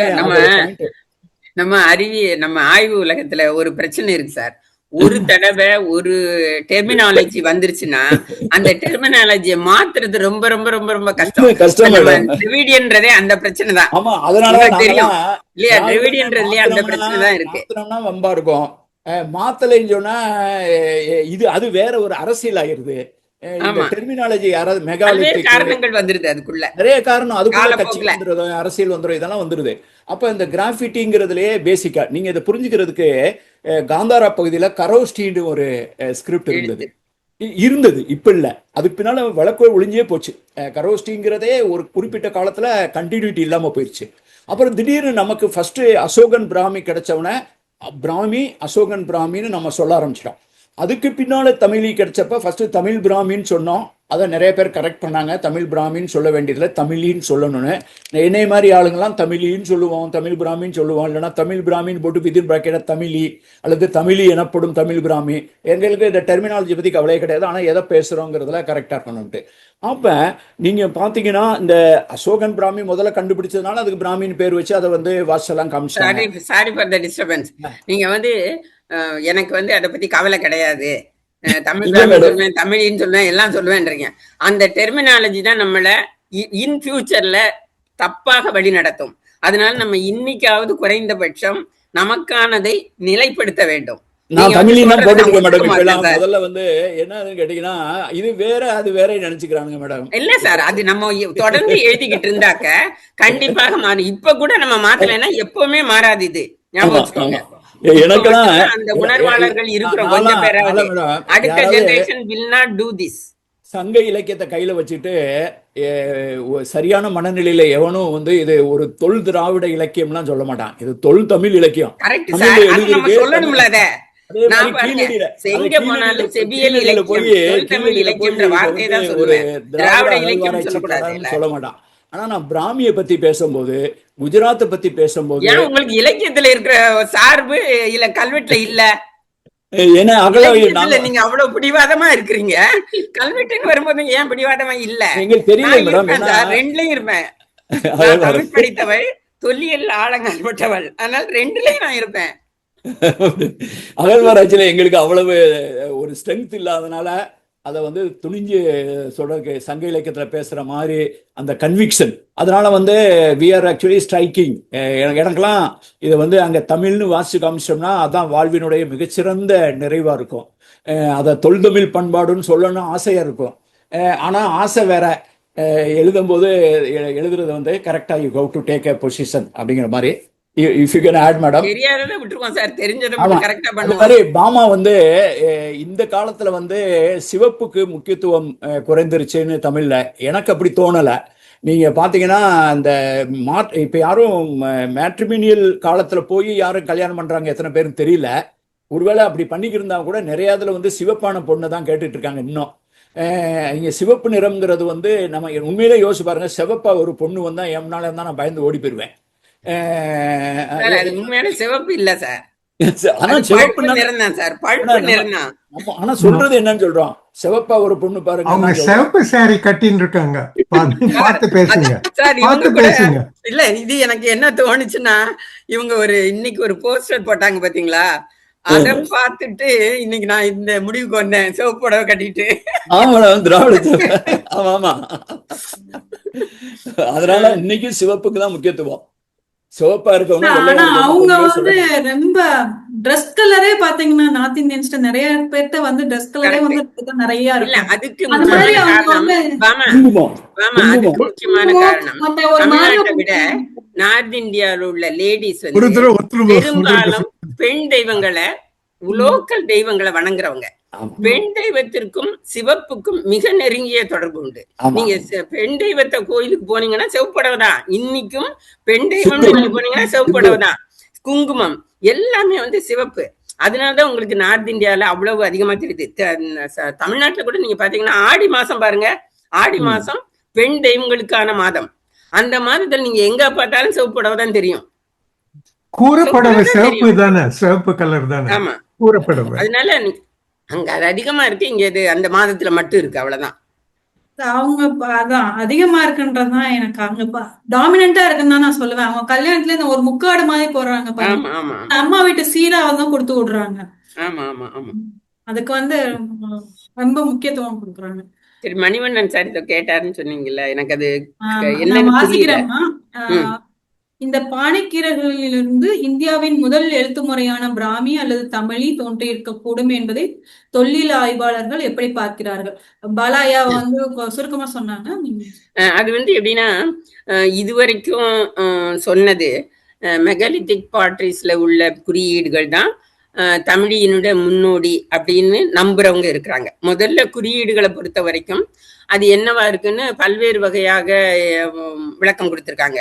அதாவது குறியீடு, அதாவது குறியீடாகவே அந்த குலக்குறியீடுகளாக இருக்கலாம், அல்லது இந்த பானை செய்வருடைய குறியீடுகளாக இருக்கலாம், அல்லது வந்து இந்த வண்ணார் போடுறாங்கல்ல அந்த மாதிரியான டிஸ்ட்ரிபியூஷனுக்கு தேவையான குறியீடுகளாக இருக்கலாம். இது மாதிரி பல்வேறு வகையான விளக்கங்கள் முதல்ல கொடுத்திருந்தாங்க, ஆரம்ப காலத்துல கொடுத்திருந்தாங்க. இப்ப வந்து அந்த வல்லம் எஸ்கவேஷனுக்கு பிறகு குரோனலாஜிக்கல் அடிப்படையில பார்க்கும்போது தமிழுக்கு முன்னாடி குறியீடு இருந்ததுனால குறியீடுகளிலிருந்து தமிழ் வந்திருக்கலாம் என்ற கருத்து வலுப்பட்டது. அதுக்கு அரண் செய்யற மாதிரி ஈழத்துல கிடைத்த அந்த சீல் இருக்கு பாத்தீங்களா, அணக்கோட்டை சீல். அந்த சீல்ல வந்து குறியீடு ஒரு வரியில மூன்று குறியீடுகளும் மேல வந்து 3 தமிழ் எழுத்துக்களும் இருந்தன. அதை ஒரு அரணாக சொல்றாங்க. இந்த மாதிரி காரணங்கள்லாம் மூலமாக இந்த குறியீடுகளுடைய முன்னோடி, அதாவது தமிழ் எழுத்தினுடைய முன்னோடி குறியீடு அப்படின்ற கருத்து இப்போதைக்கு வலுப்பெறுகிறது. அந்த அடிப்படையில தான் இந்த சிந்துவெளி குறியீடுகளுக்கும் தமிழ் குறியீடுகளுக்குமான ஒப்புமையும் அதனுடைய நீட்சியாகத்தான் வருது. ஆனா என்னை பொறுத்த வரைக்கும் அதை சொன்னா திட்டுவாங்க. இருந்தாலும் என்னை பொறுத்த வரைக்கும் நான் நினைக்கிறது வந்து குறியீடுகளிலிருந்து தமிழ் எழுத்துக்கள் வரவில்லை, தமிழ் எழுத்துக்கள் வரவில்லை. ஆனா குறியீடுகளை வைத்துக்கொண்டு தமிழ் எழுத்துக்களை உருவாக்குவதற்கு முயற்சி செய்திருக்கிறார்கள் அப்படின்றதுதான் அணைக்கோட்டை சீல் போன்ற சில சான்றுகள் நமக்கு தெரிவிக்கின்றன. ஆனா உண்மையிலேயே குறியீடுகள் என்பது எழுத்து வளர்ச்சியினுடைய உலகளாவிய நிலையில் எழுத்து வளர்ச்சியினுடைய ஒரு படிநிலை. அது வந்து அந்த குறியீடுகளிலிருந்து எந்த எழுத்தும் வரலாம், தமிழ் தான் வரணும்னு இல்லை. அது அப்படின்றது என்னுடைய கருத்து. ஆனா பொதுவான கருத்து இப்போதைக்கு அந்த குறியீடுகள் இருந்துதான் தமிழ் வளர்ந்தது என்பது கருத்து. ஆனா அது சரியானதாக எனக்கு படவில்லை. அருணன் கையை உயர்த்திருக்காருமா. வணக்கம். ரொம்ப மார்க்சிய காந்தி அவர்களே, ரொம்ப ரொம்ப நல்லா இருந்தது. ரொம்ப நிறைய விஷயங்களை சேர்த்து அழகா சொன்னீங்க. கேட்கறதுக்கு ரொம்ப ரொம்ப சுவையா இருந்தது. எனக்கு என்னன்னா, அந்த ஒரு ஆர்கியாலஜிக்கல் எக்ஸ்பர்ட்டா என்னென்ன விஷயங்கள் வந்து அடிப்படையா கொள்வாங்க ஒரு வரலாற்றை வந்து எழுதுறதுல, அதுல பானை கீறல்கள் அது வந்து எந்த இடத்த வகிக்குது? பொதுவாக வரலாற்று அடிப்படைன்றது சார், நீண்ட கால அடிப்படைன்னு பார்த்தீங்கன்னாக்க அந்த பயன்படுத்தப்பட்ட பொருள், அதாவது கருவி, பேலியோலித்திக், அந்த பேட்டர்ன் பேலியோலித்திக். பேலியோலித்திக்லேயே 3 நிலைகள், அப்புறம் மைக்ரோலித்திக், அப்புறம் நியோலித்திக், அப்புறம் வந்து இந்த பெரு அயன். இடையில வந்து செம்பு காலம் ஒன்று வந்து வட இந்தியாவில், அதாவது உலோக காலம் சார்கோலித்திக்ன்றது.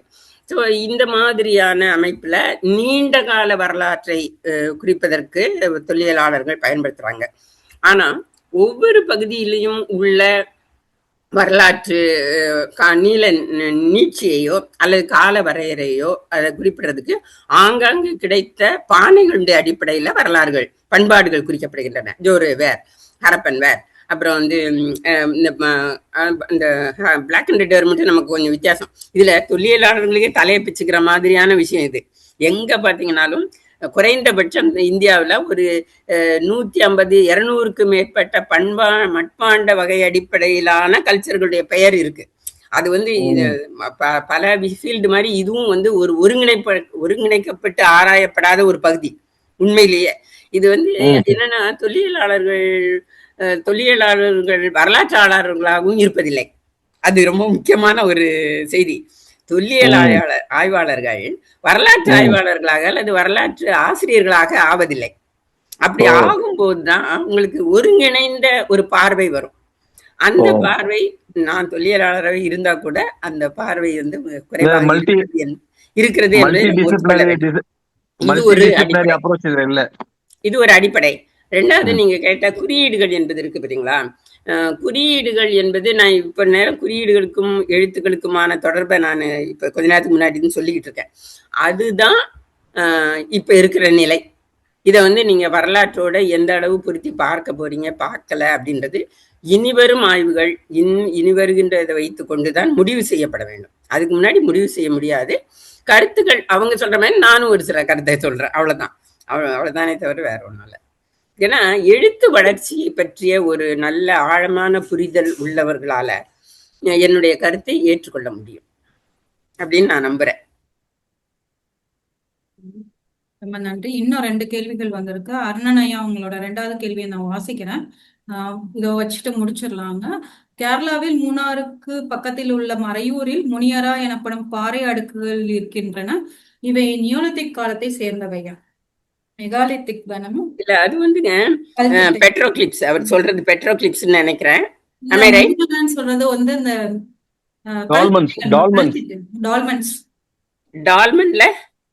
டால்மென்ஸ்ல அதோட பேர் தான் முனியரா. இல்லம்மா, டால்மென்ஸ்ல ஏதாவது குறியீடுகள் இருக்கா? அங்க இருக்கிற மாதிரி தெரியல. அவரை வந்து இந்த டால்மென்ஸ் வந்து நியோலித்திக் காலத்தை சேர்ந்தவையா? இல்ல, டால்மென்ஸ் வந்து மெகாலித்திக் காலத்தை, மெகாலித்திக் காலத்தை மெகாலித்திக், அதாவது பெருங்கற்கால பண்பாட்டுல அந்த சின்னங்கள், வெளியே தெரிகிற சின்னங்கள் இருக்கையா, மண்ணுக்கு மேல தெரிகிற சின்னங்கள், அதுல வந்து பல வகைகள் இருக்கின்றன. அதுல இந்த மென்ஹர் என்பதும் அதுவும் குறிப்பாக கேரளத்துல இந்த தொப்பிக்கல் என்று சொல்லப்படுகின்ற அந்த வகையும் மிக குறிப்பிடத்தக்கது. அதுக்கே உள்ள தனி பண்பு. மென்வேர் வந்து தமிழ்நாடு முழுவதும் இருக்கிறது. தமிழ்நாட்டுல மட்டும் இல்ல, ஆந்திரா, கர்நாடகா எல்லா பகுதியிலையும் இருக்கு. நன்றிம்மா. இத வந்து இன்னும் நிறைய கேள்விகள் வந்துட்டு இருக்கு. இத கடைசி கேள்வியா வச்சுக்கலாம். மணி ஐயா தான் கேட்டிருக்காரு. Have we used the AI technology to analyze the graffitis in addition to the IBC signs and symbols? That will show if the graffiti are more than just symbols or if they represent words. Sir, அது நம்ம என்ன feet பண்ணியிருக்கோமோ அதை வச்சுதான் sir சொல்லும். கரெக்டா சொன்னீங்க. இல்லையா? இல்லைங்க, அது வந்து அது கூடவே பொய்யும் சொல்லும். அது வேற விஷயம். அது அடுத்தது. அதை கரெக்ட் பண்ணணுமான்னு தெரியணும்ல நமக்கு. கரெக்ட் பண்ணணுமான்னு கேட்க தெரியணும்ல.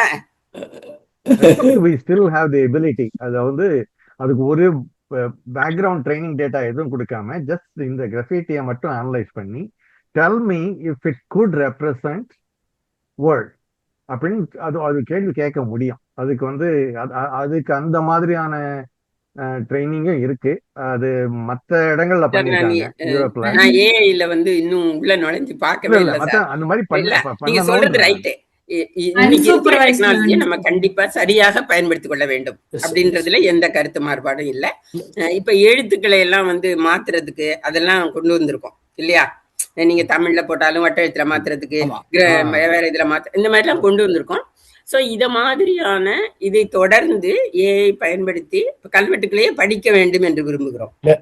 அந்த ஏஐ தொழில்நுட்பத்தின் மூலமாக படிக்கவே வேண்டும். எல்லா எஸ்டமேஜையும், அதாவது படிகளையும், கல்வெட்டு படிகளை கொடுத்தா படித்து தருவது மாதிரி மாற்ற வேண்டும் என்றெல்லாம் நம்ம அதுக்காகலாம் முயற்சி செய்து கொண்டிருக்கிறார்கள் தொழில்நுட்ப வல்லுநர்கள். அதுமாதிரி நீங்க சொல்ற மாதிரி அந்த இதையும் நம்ம பயன்படுத்தலாம். அதுல எந்த தவறும் இல்லை. ஒரு குறிப்பா எனக்கு என்னன்னா வந்து இந்திய எழுத்து முறையில வந்து இந்த உயிர்மை எழுத்து அப்படின்ற அந்த கான்செப்ட் இருக்கு இல்லையா? அது வந்து இது மேற்கு ஆசிய எழுத்துக்களுக்கு வந்து முற்றிலும் வேறுபட்டது. இதுக்கான அடித்தளம் வந்து இந்த கிராஃபிட்டிலேயே இருக்கு அப்படின்ட்டு நம்ம தெரிஞ்சதுன்னா we invented we may not adapt the exact same symbols, but அந்த ரெவல்யூஷன் இருக்கு இல்லையா? எழுத்தை வந்து எப்படி எழுதணும், அதுல வந்து உயிரெழுத்து, மெய்யெழுத்து, உயிர்மை எழுத்துன்ற அந்த கண்டுபிடிப்பு இந்தியால உருவாச்சா இல்ல வேற எங்கேயாவது எடுத்தாங்களா? இதுதான் என்னுடைய அடிப்படை கேள்வி. அதுக்கு வந்து ப்ரூஃப் இல்லை இப்போதைக்கு. என்னுடைய கருத்து வந்து it probably evolve first in India. அதனாலதான் நம்மளுடைய எழுத்து முறையில வந்து உயிர்மை எழுத்து வந்து அடிப்படையா இருக்கு. அதனாலதான் அதுக்கும் அரைமைக்கு எழுத்துக்களுக்கும் இருக்க பெரிய வேறுபாடு. நான் அதை தான் பாக்குறேன். இந்த இன்வென்ஷன் வந்து அதனாலதான் they had to adapt it. அது அப்படியே எடுத்துக்கல. அந்த சிம்பிள்ஸ் மாதிரி இருந்தா கூட இந்த உயிர்மை எழுத்துக்கான அந்த சிம்பிள்ஸ் சைன்ஸ் எல்லாம் போடுறோம் இல்ல, குறியீடுகள், இது வந்து we had to invent it ourself. அதை வந்து அவங்க பண்ணவே இல்லை. மேற்காசிய எழுத்துக்கள் இதுலயுமே வந்து உயிர்மை எழுத்துன்னு கிடையாது. அவங்க வந்து ஆல்பபெட்டிக் தான் வச்சிருக்காங்க. This is remarkable invention. என்னுடைய அதுக்கு எக்ஸெப்ஷன் வந்து is linear element. Okay, yeah, that is of course element in Dravidian languages is linked. பொதுவாகவே சார் இந்த லீனியர் ஸ்கிரிப்ட் வந்த பிறகுதான் வேர்ல்டு ஃபுல்லா ஃபோனெட்டிக் வேல்யூவோடு சேர்ந்ததாக இந்த எழுத்து வடிவங்கள் வந்தன. நீங்க இந்தியால உலக எழுத்து வளர்ச்சியில நீங்க பாத்தீங்கன்னாக்கா எப்போ ஃபோனெட்டிக் சிஸ்டம் ஃபார் லீனியர் ஸ்கிரிப்ட் என்ற அந்த ரெண்டு காம்பினேஷன், அந்த லீனியர் ஸ்கிரிப்ட் வித் ஃபோனெட்டிக் வேல்யூ, இந்த ரெண்டு எந்த புள்ளியில இணைந்ததோ அந்த புள்ளியில இருந்துதான் உலக எழுத்துக்கள் எல்லாமே வந்திருக்கு. இன்னைக்கு இருக்கிற உலக எழுத்துக்கள்ல பல எக்ஸப்ட் சைனால மட்டும் அந்த பேட்டர்ன் இல்ல. அதனால இந்த ஃபோனெட்டிக் சிஸ்டமும் லீனியர் ஸ்கிரிப்டும் சேர்ந்த அந்த புள்ளி, அந்த காலகட்டம் என்பது உலக எழுத்து வரலாற்றில் மிக மிக முக்கியமான காலகட்டம். அதை தொடர்ந்துதான் மணி சொல்ற மாதிரியான அந்த அந்த இதுக்கு நம்ம போகணும், அந்த ஆய்வுக்கு நம்ம போகணும். இந்த புள்ளியில வந்து நல்ல தெளிவு இருக்கு, நான் இப்ப சொன்ன புள்ளியில. அதுக்கு பிறகு எப்படி அல்பபெட்டிக், எப்படி உயிரெழுத்துக்களுக்கு எப்படி எடுத்துக்கிட்டாங்க, மெய் எழுத்துக்களுக்கு எப்படி எடுத்துக்கிட்டாங்க, உயிர்மை எழுத்துக்களுக்கு அதை எப்படி பயன்படுத்தினாங்க, அப்படின்றதெல்லாம் அடுத்து அதனுடைய நீட்சியா தான் நம்ம அதை பார்க்கணும். நன்றி. நீட்சியாக, வளர்ச்சியாக. ரொம்ப நன்றிங்கம்மா. நன்றி. சொன்னது மாதிரி எல்லோருக்கும் மிக்க நன்றி. வரலாறும் அகழ்வாய்வும் சொன்ன மாதிரி இப்ப மொழியியல் மரபணு அதையும் சேர்ந்து கியூமுலேட்டிவா பார்க்கணும்னு நினைக்கிறேன் நான். நிகழ்ச்சியை நிறைவுக்கு கொண்டு வந்துடலாம்னு நினைக்கிறேன். ரொம்ப நன்றி அம்மா. நம்ம பிப்ரவரியில பார்க்கும் போது முதல்ல நீங்க தான் நான் பண்றேன் பானைத்தடத்தை பண்றேன். ஏன்னா இந்த நூலை முதல்ல அவர் வெளியிட்ட உடனே நான் படிச்ச உடனே எனக்கு ரொம்ப அட்ராக்டிவ் ஆனது நீங்க பேசிய கிழக்கு மேற்கு. அது எனக்கு ரொம்ப சாட்டிஸ்ஃபேக்ஷனா, அதாவது ரொம்ப அக்செப்டபிளா, வித்தவுட் எனி காம்ப்ரமைஸ். ரைட், இது திராவிடம், அதாவது சிந்துவெளி, இதுக்கான ஒரு ஒப்புமையை ஸ்ட்ராங்கா எனக்குள்ள ஏத்துக்க வச்சது. ரெண்டாவது எனக்கு ரொம்ப அட்ராக்ட் ஆன ஒரு சாப்டர்னா இதுதான், பானைத்தடம் தான். அதனால நான் முதல்ல பாலகிருஷ்ணன் சாரோட பேச்ச சென்னை பல்கலைக்கழகத்துலன்னு நினைக்கிறேன், இந்த ஹரப்பா முதல் ஆடுகளம் வரை இந்த சொற்பொழிவை தான் முதல்ல கேட்டேன், அவருடைய சொற்பொழிவாக கேட்டேன். அதுக்கு பிறகு இந்த நூல் வந்த பிறகு எனக்கு ரொம்ப அட்ராக்ட் ஆனது இந்த எல்லா சாப்டர்லையும் இந்த ரெண்டு தான். பாலகிருஷ்ணன் எப்படி எடுத்துக்கிட்டாலும் சரி, இந்த அதனால நான் என்ன பண்ணேன்னா, இந்த பானைத்தடம் முதல்ல நான் தான் சொன்னேன்னு நினைக்கிறேன். இந்த ஸ்டடி சர்க்கிள் வந்த உடனே இதை பத்தி பேசணுன்னே பானைத்தடம் நான் பேசுறேன் அப்படின்னு சொல்லிட்டேன். ஏன்னா எனக்கு அது ரொம்ப பிடிச்ச, என்னோட துறையோடு ரொம்ப நெருங்கிய தொடர்புடைய ஒரு சாப்டர். அதனால அதை நான் பேசணும்னு விரும்பினேன். சார் சொன்னதுக்கு மேலேயும் பல செய்திகளை நம்ம நம்ம வட்டத்துக்கு கொண்டு போய் சேர்க்கணும்ன்ற ஆசை இருந்தது. அதெல்லாம் சேர்த்துக்கிட்டேன் நான் இதுல. Madam, can I say one important input? நீங்க இந்த 2 சாப்டரும் நீங்க சொன்னீங்க, எனக்கே இந்த 2 சாப்டர் பிடிக்கும். ஆனா இதுக்கு ஒரு பொதுவான ஒரு பின்னணி இருக்கு. இந்த 2 சாப்டரும் நான் உருவாக்கி கொண்டு வந்தப்ப அந்த கிழக்கு மேற்கு சாப்டர் என்னுடைய லைஃப்லயே 1984 இருந்து நான் ஸ்டாப்பா தேர்தல், ஃப்ளட்டு, சைக்ளோன் ஒர்க் பண்ணிக்கிட்டு இருக்கவன், மை போஸ்ட் கேன்சர் 2009-10 இந்த இதில் ஒரு லைட் ஜாப் சென்னைக்கு நான் 2 வருஷம் எங்கள் சீஃப் மினிஸ்டர்கிட்ட சொல்லி நான் எழுதியே தீரணும், எனக்கு லீவ் கொடுங்கன்னு கேட்டு 2000 அந்த 12-13-14 வித் சேலரி நான் லீவ் வாங்கிட்டேன். அந்த லீவ் வாங்கிட்டு சென்னையில் தங்கிட்டு ஆட்டோ ரிக்ஷாவில் வருவேன், லைப்ரரிக்கு வருவேன், காலையில் சாப்பாடு எடுத்துகிட்டு வந்துடுவேன். நான் லைப்ரரியில் உட்காந்து ஒரு ஸ்டூடெண்ட் மாதிரி படித்த, எனக்கு வாய்ச்சது 2 வருஷத்துல 1 வருஷம் தான். திருப்பி நான் எலெக்ஷன் கமிஷனில் கூப்பிட்டாங்க. ஆனால் அந்த 1 வருஷத்துல நான் ஸ்டூடெண்ட் மாதிரி படித்தப்போ தான் அந்த ஈஸ்ட் வெஸ்ட் ஹைப்போதீசிஸே நான் பிரேக் பண்ணேன், எனக்கு ஃபுல்லாக கிடைச்சப்ப. அதுக்கடுத்து இந்த பானைத்தடத்தில் மற்றதெல்லாம் நான் ட்ராவல் பண்ணிக்கிட்டே எழுதிக்கிட்டு இருந்தேன். இந்த பானைத்தடம் மட்டும் இந்த 2019 இந்த புக்கு ரிலீஸ் ஆனதுக்கு பின்னால் நான் 18 நவம்பரில் நான் ரிட்டையர்ட் ஆனேன். என்னை திருப்பி உடனே சீஃப் அட்வைசராக சேர சொன்னார். நான் முடியாதுன்னு சொல்லிட்டேன். ஆனால் ஃபார்மலாக நான் அட்டன் பண்ணிட்டு கௌரவ பொறுப்பில் இருந்து சம்பளம் வாங்காமல் சென்னையில் தங்கி அந்த பீரியடெல்லாம் அந்த பானைத்தடத்தினுடைய மிக முக்கியமான தளங்கள்லாம் நான் தொட்டேன். இந்த மேப்பு, இந்த இதெல்லாம் பண்ணப்ப என்னைய திருப்பி வேலைக்கு வந்தே தீரன்ட்டாங்க. அப்போ நான் எப்பெல்லாம் கொஞ்சம் லீவில் இருந்துட்டு, நேற்று போனது மாதிரி ஒரே நாளில் 880 கிலோமீட்டர் போனதில் எனக்கு ரொம்ப யூஸ்ஃபுல் கிடைச்சது. இந்த 2க்குமே ஒரு பொதுத்தன்மை நான் வேலையில் குறைச்சி என்னால் கூடுதல் நேரத்தை ஆய்வுக்கு கொடுக்க முடியும் அப்படிங்கிற பீரியட்லலாம் நான் கொஞ்சம் நல்லாவே யூஸ் பண்ணியிருக்கேன். இந்த 2மே எனக்கு பிடிச்ச அடிப்படை. இந்த புத்தகத்தினுடைய வலுவே இந்த ஹை வெஸ்ட் லோ ஈஸ்டும் அந்த பாட் ரூட்னு எனக்கு I am aware of it. அது மாதிரி நூலை சரியாக புரிந்து கொண்டிருக்கிறேன் அர்த்தம். ரொம்ப நன்றி அம்மா. அதாவது சொல்லணும்னு நினைக்கிறேன், இந்த ஸ்டடி சர்க்கிள் ஆரம்பிக்கும் போதே இந்த நூலை அடுத்த கட்டத்துக்கு எடுத்துட்டு போகணும் அப்படின்றதுதான் முக்கியமான ஒரு நோக்கமா இருந்தது. அதுக்கு இன்னைக்கு உங்களோட உரையும் சரி, இந்த கேள்வி பதில்களையும் நிறைய கதவுகளை திறந்து விட்டுருக்கீங்க. நிறைய கதவுகளை நீங்களே திறந்தும் விட்டுருக்கீங்க. இதுக்கு ஒரு மிக்க மிக்க நன்றி. முறையா நன்றி உரையை அளிக்க மணி ஐயாவை அழைக்கிறேன். நன்றி பாமா. இந்த பானை வழித்தடம் பற்றி திருநாவாளர் முனைவர் மார்க்சியா காந்தி அவர்களை எனக்கு பல ஆண்டுகளாக தெரியும். யூனிகோடு தரப்பாட்டு அந்த குழுவில் அவங்களை சந்திச்சதுல இருந்து தொடர்ந்து அவங்ககிட்ட இந்த எழுத்தியல் வகுப்பெல்லாம் நான் அவங்களுடைய வகுப்புல நான் இருந்திருக்கேன். அதனால அவங்க வந்து எப்படி ஒரு data centric data driven approach வச்சிருக்காங்க. அவங்க தரம் சான்றுகள் இல்லாம எதையும் ஏற்க மாட்டாங்க. பெருமைக்காக எதையும் சொல்வதை வந்து அவங்க ஏற்காத ஒரு அறிவியல் பார்வை கொண்ட சொல்லியலாளர் அப்படின்றதுல வந்து எனக்கு உறுதியா ஒரு நம்பிக்கை இருக்கு. அப்படிப்பட்ட ஒருத்தர் வந்து, ஏன்னா இந்த இந்த புத்தகத்தை பத்தி கேள்விகள் கேட்பவர்கள் எல்லாம் வந்து ஏன்னா அவங்களுடைய முன் நம்பிக்கைகளை வச்சுக்கிட்டு இதை மறுத்து தான் ஆகணும்ன்ற சில இதுல போவாங்க. ஆனா அவங்களுக்கு வந்து இந்த மாதிரியான தொழில்முறை தொல்லியலாளர் இதை ஏற்று இந்தந்த காரணங்களுக்காக இதை ஏற்கலாம், இந்தந்த காரணங்களுக்காக எங்களுக்கு வந்து சில ஐயங்கள் இருக்குன்னு சொல்றதுதான் முறையான ஒரு ரிவ்யூ. அதை வந்து திறனாய்வாளர்கள் வந்து ரொம்ப சிறப்பா இன்னைக்கு பண்ணியிருக்காங்க. அது எனக்கு மகிழ்ச்சி. அந்த எழுத்து பற்றிய கேள்வி வந்து அவங்களுடைய கருத்து என்னன்னு எனக்கு நல்லாவே தெரியும். அதனாலதான் இந்த கேள்வியை கேட்டேன். ஏன்னா வந்து அவங்க வந்து என்ன அழுத்தம் கொடுத்தாலும் இப்படிதான் தமிழ் இப்படிதான் வந்தது, தமிழ் தான் முதல்ல வந்து சொல்ல மாட்டாங்க. ஏன்னா அதுக்கு சான்று கிடைக்கிற வரைக்கும் அவங்களால அதை ஒத்துக்கவே முடியாது. அவங்க ஏதாவது சான்று கிடைச்சிட்டாலும் நப்பா செய்தான். அதனாலதான் கேட்டு பார்த்தேன். ஆனா வந்து அவங்க இன்னும் தன்னுடைய இதுல வந்து தரவு கொடுங்க அப்படின்னு தான் நிக்கிறாங்க. அதுல வந்து எனக்கு மிக்க மகிழ்ச்சி. அப்படிப்பட்ட ஒரு திறனாய்வாளர் இன்னைக்கு வந்தது வந்து நமக்கு நல்ல அரிய வாய்ப்பு.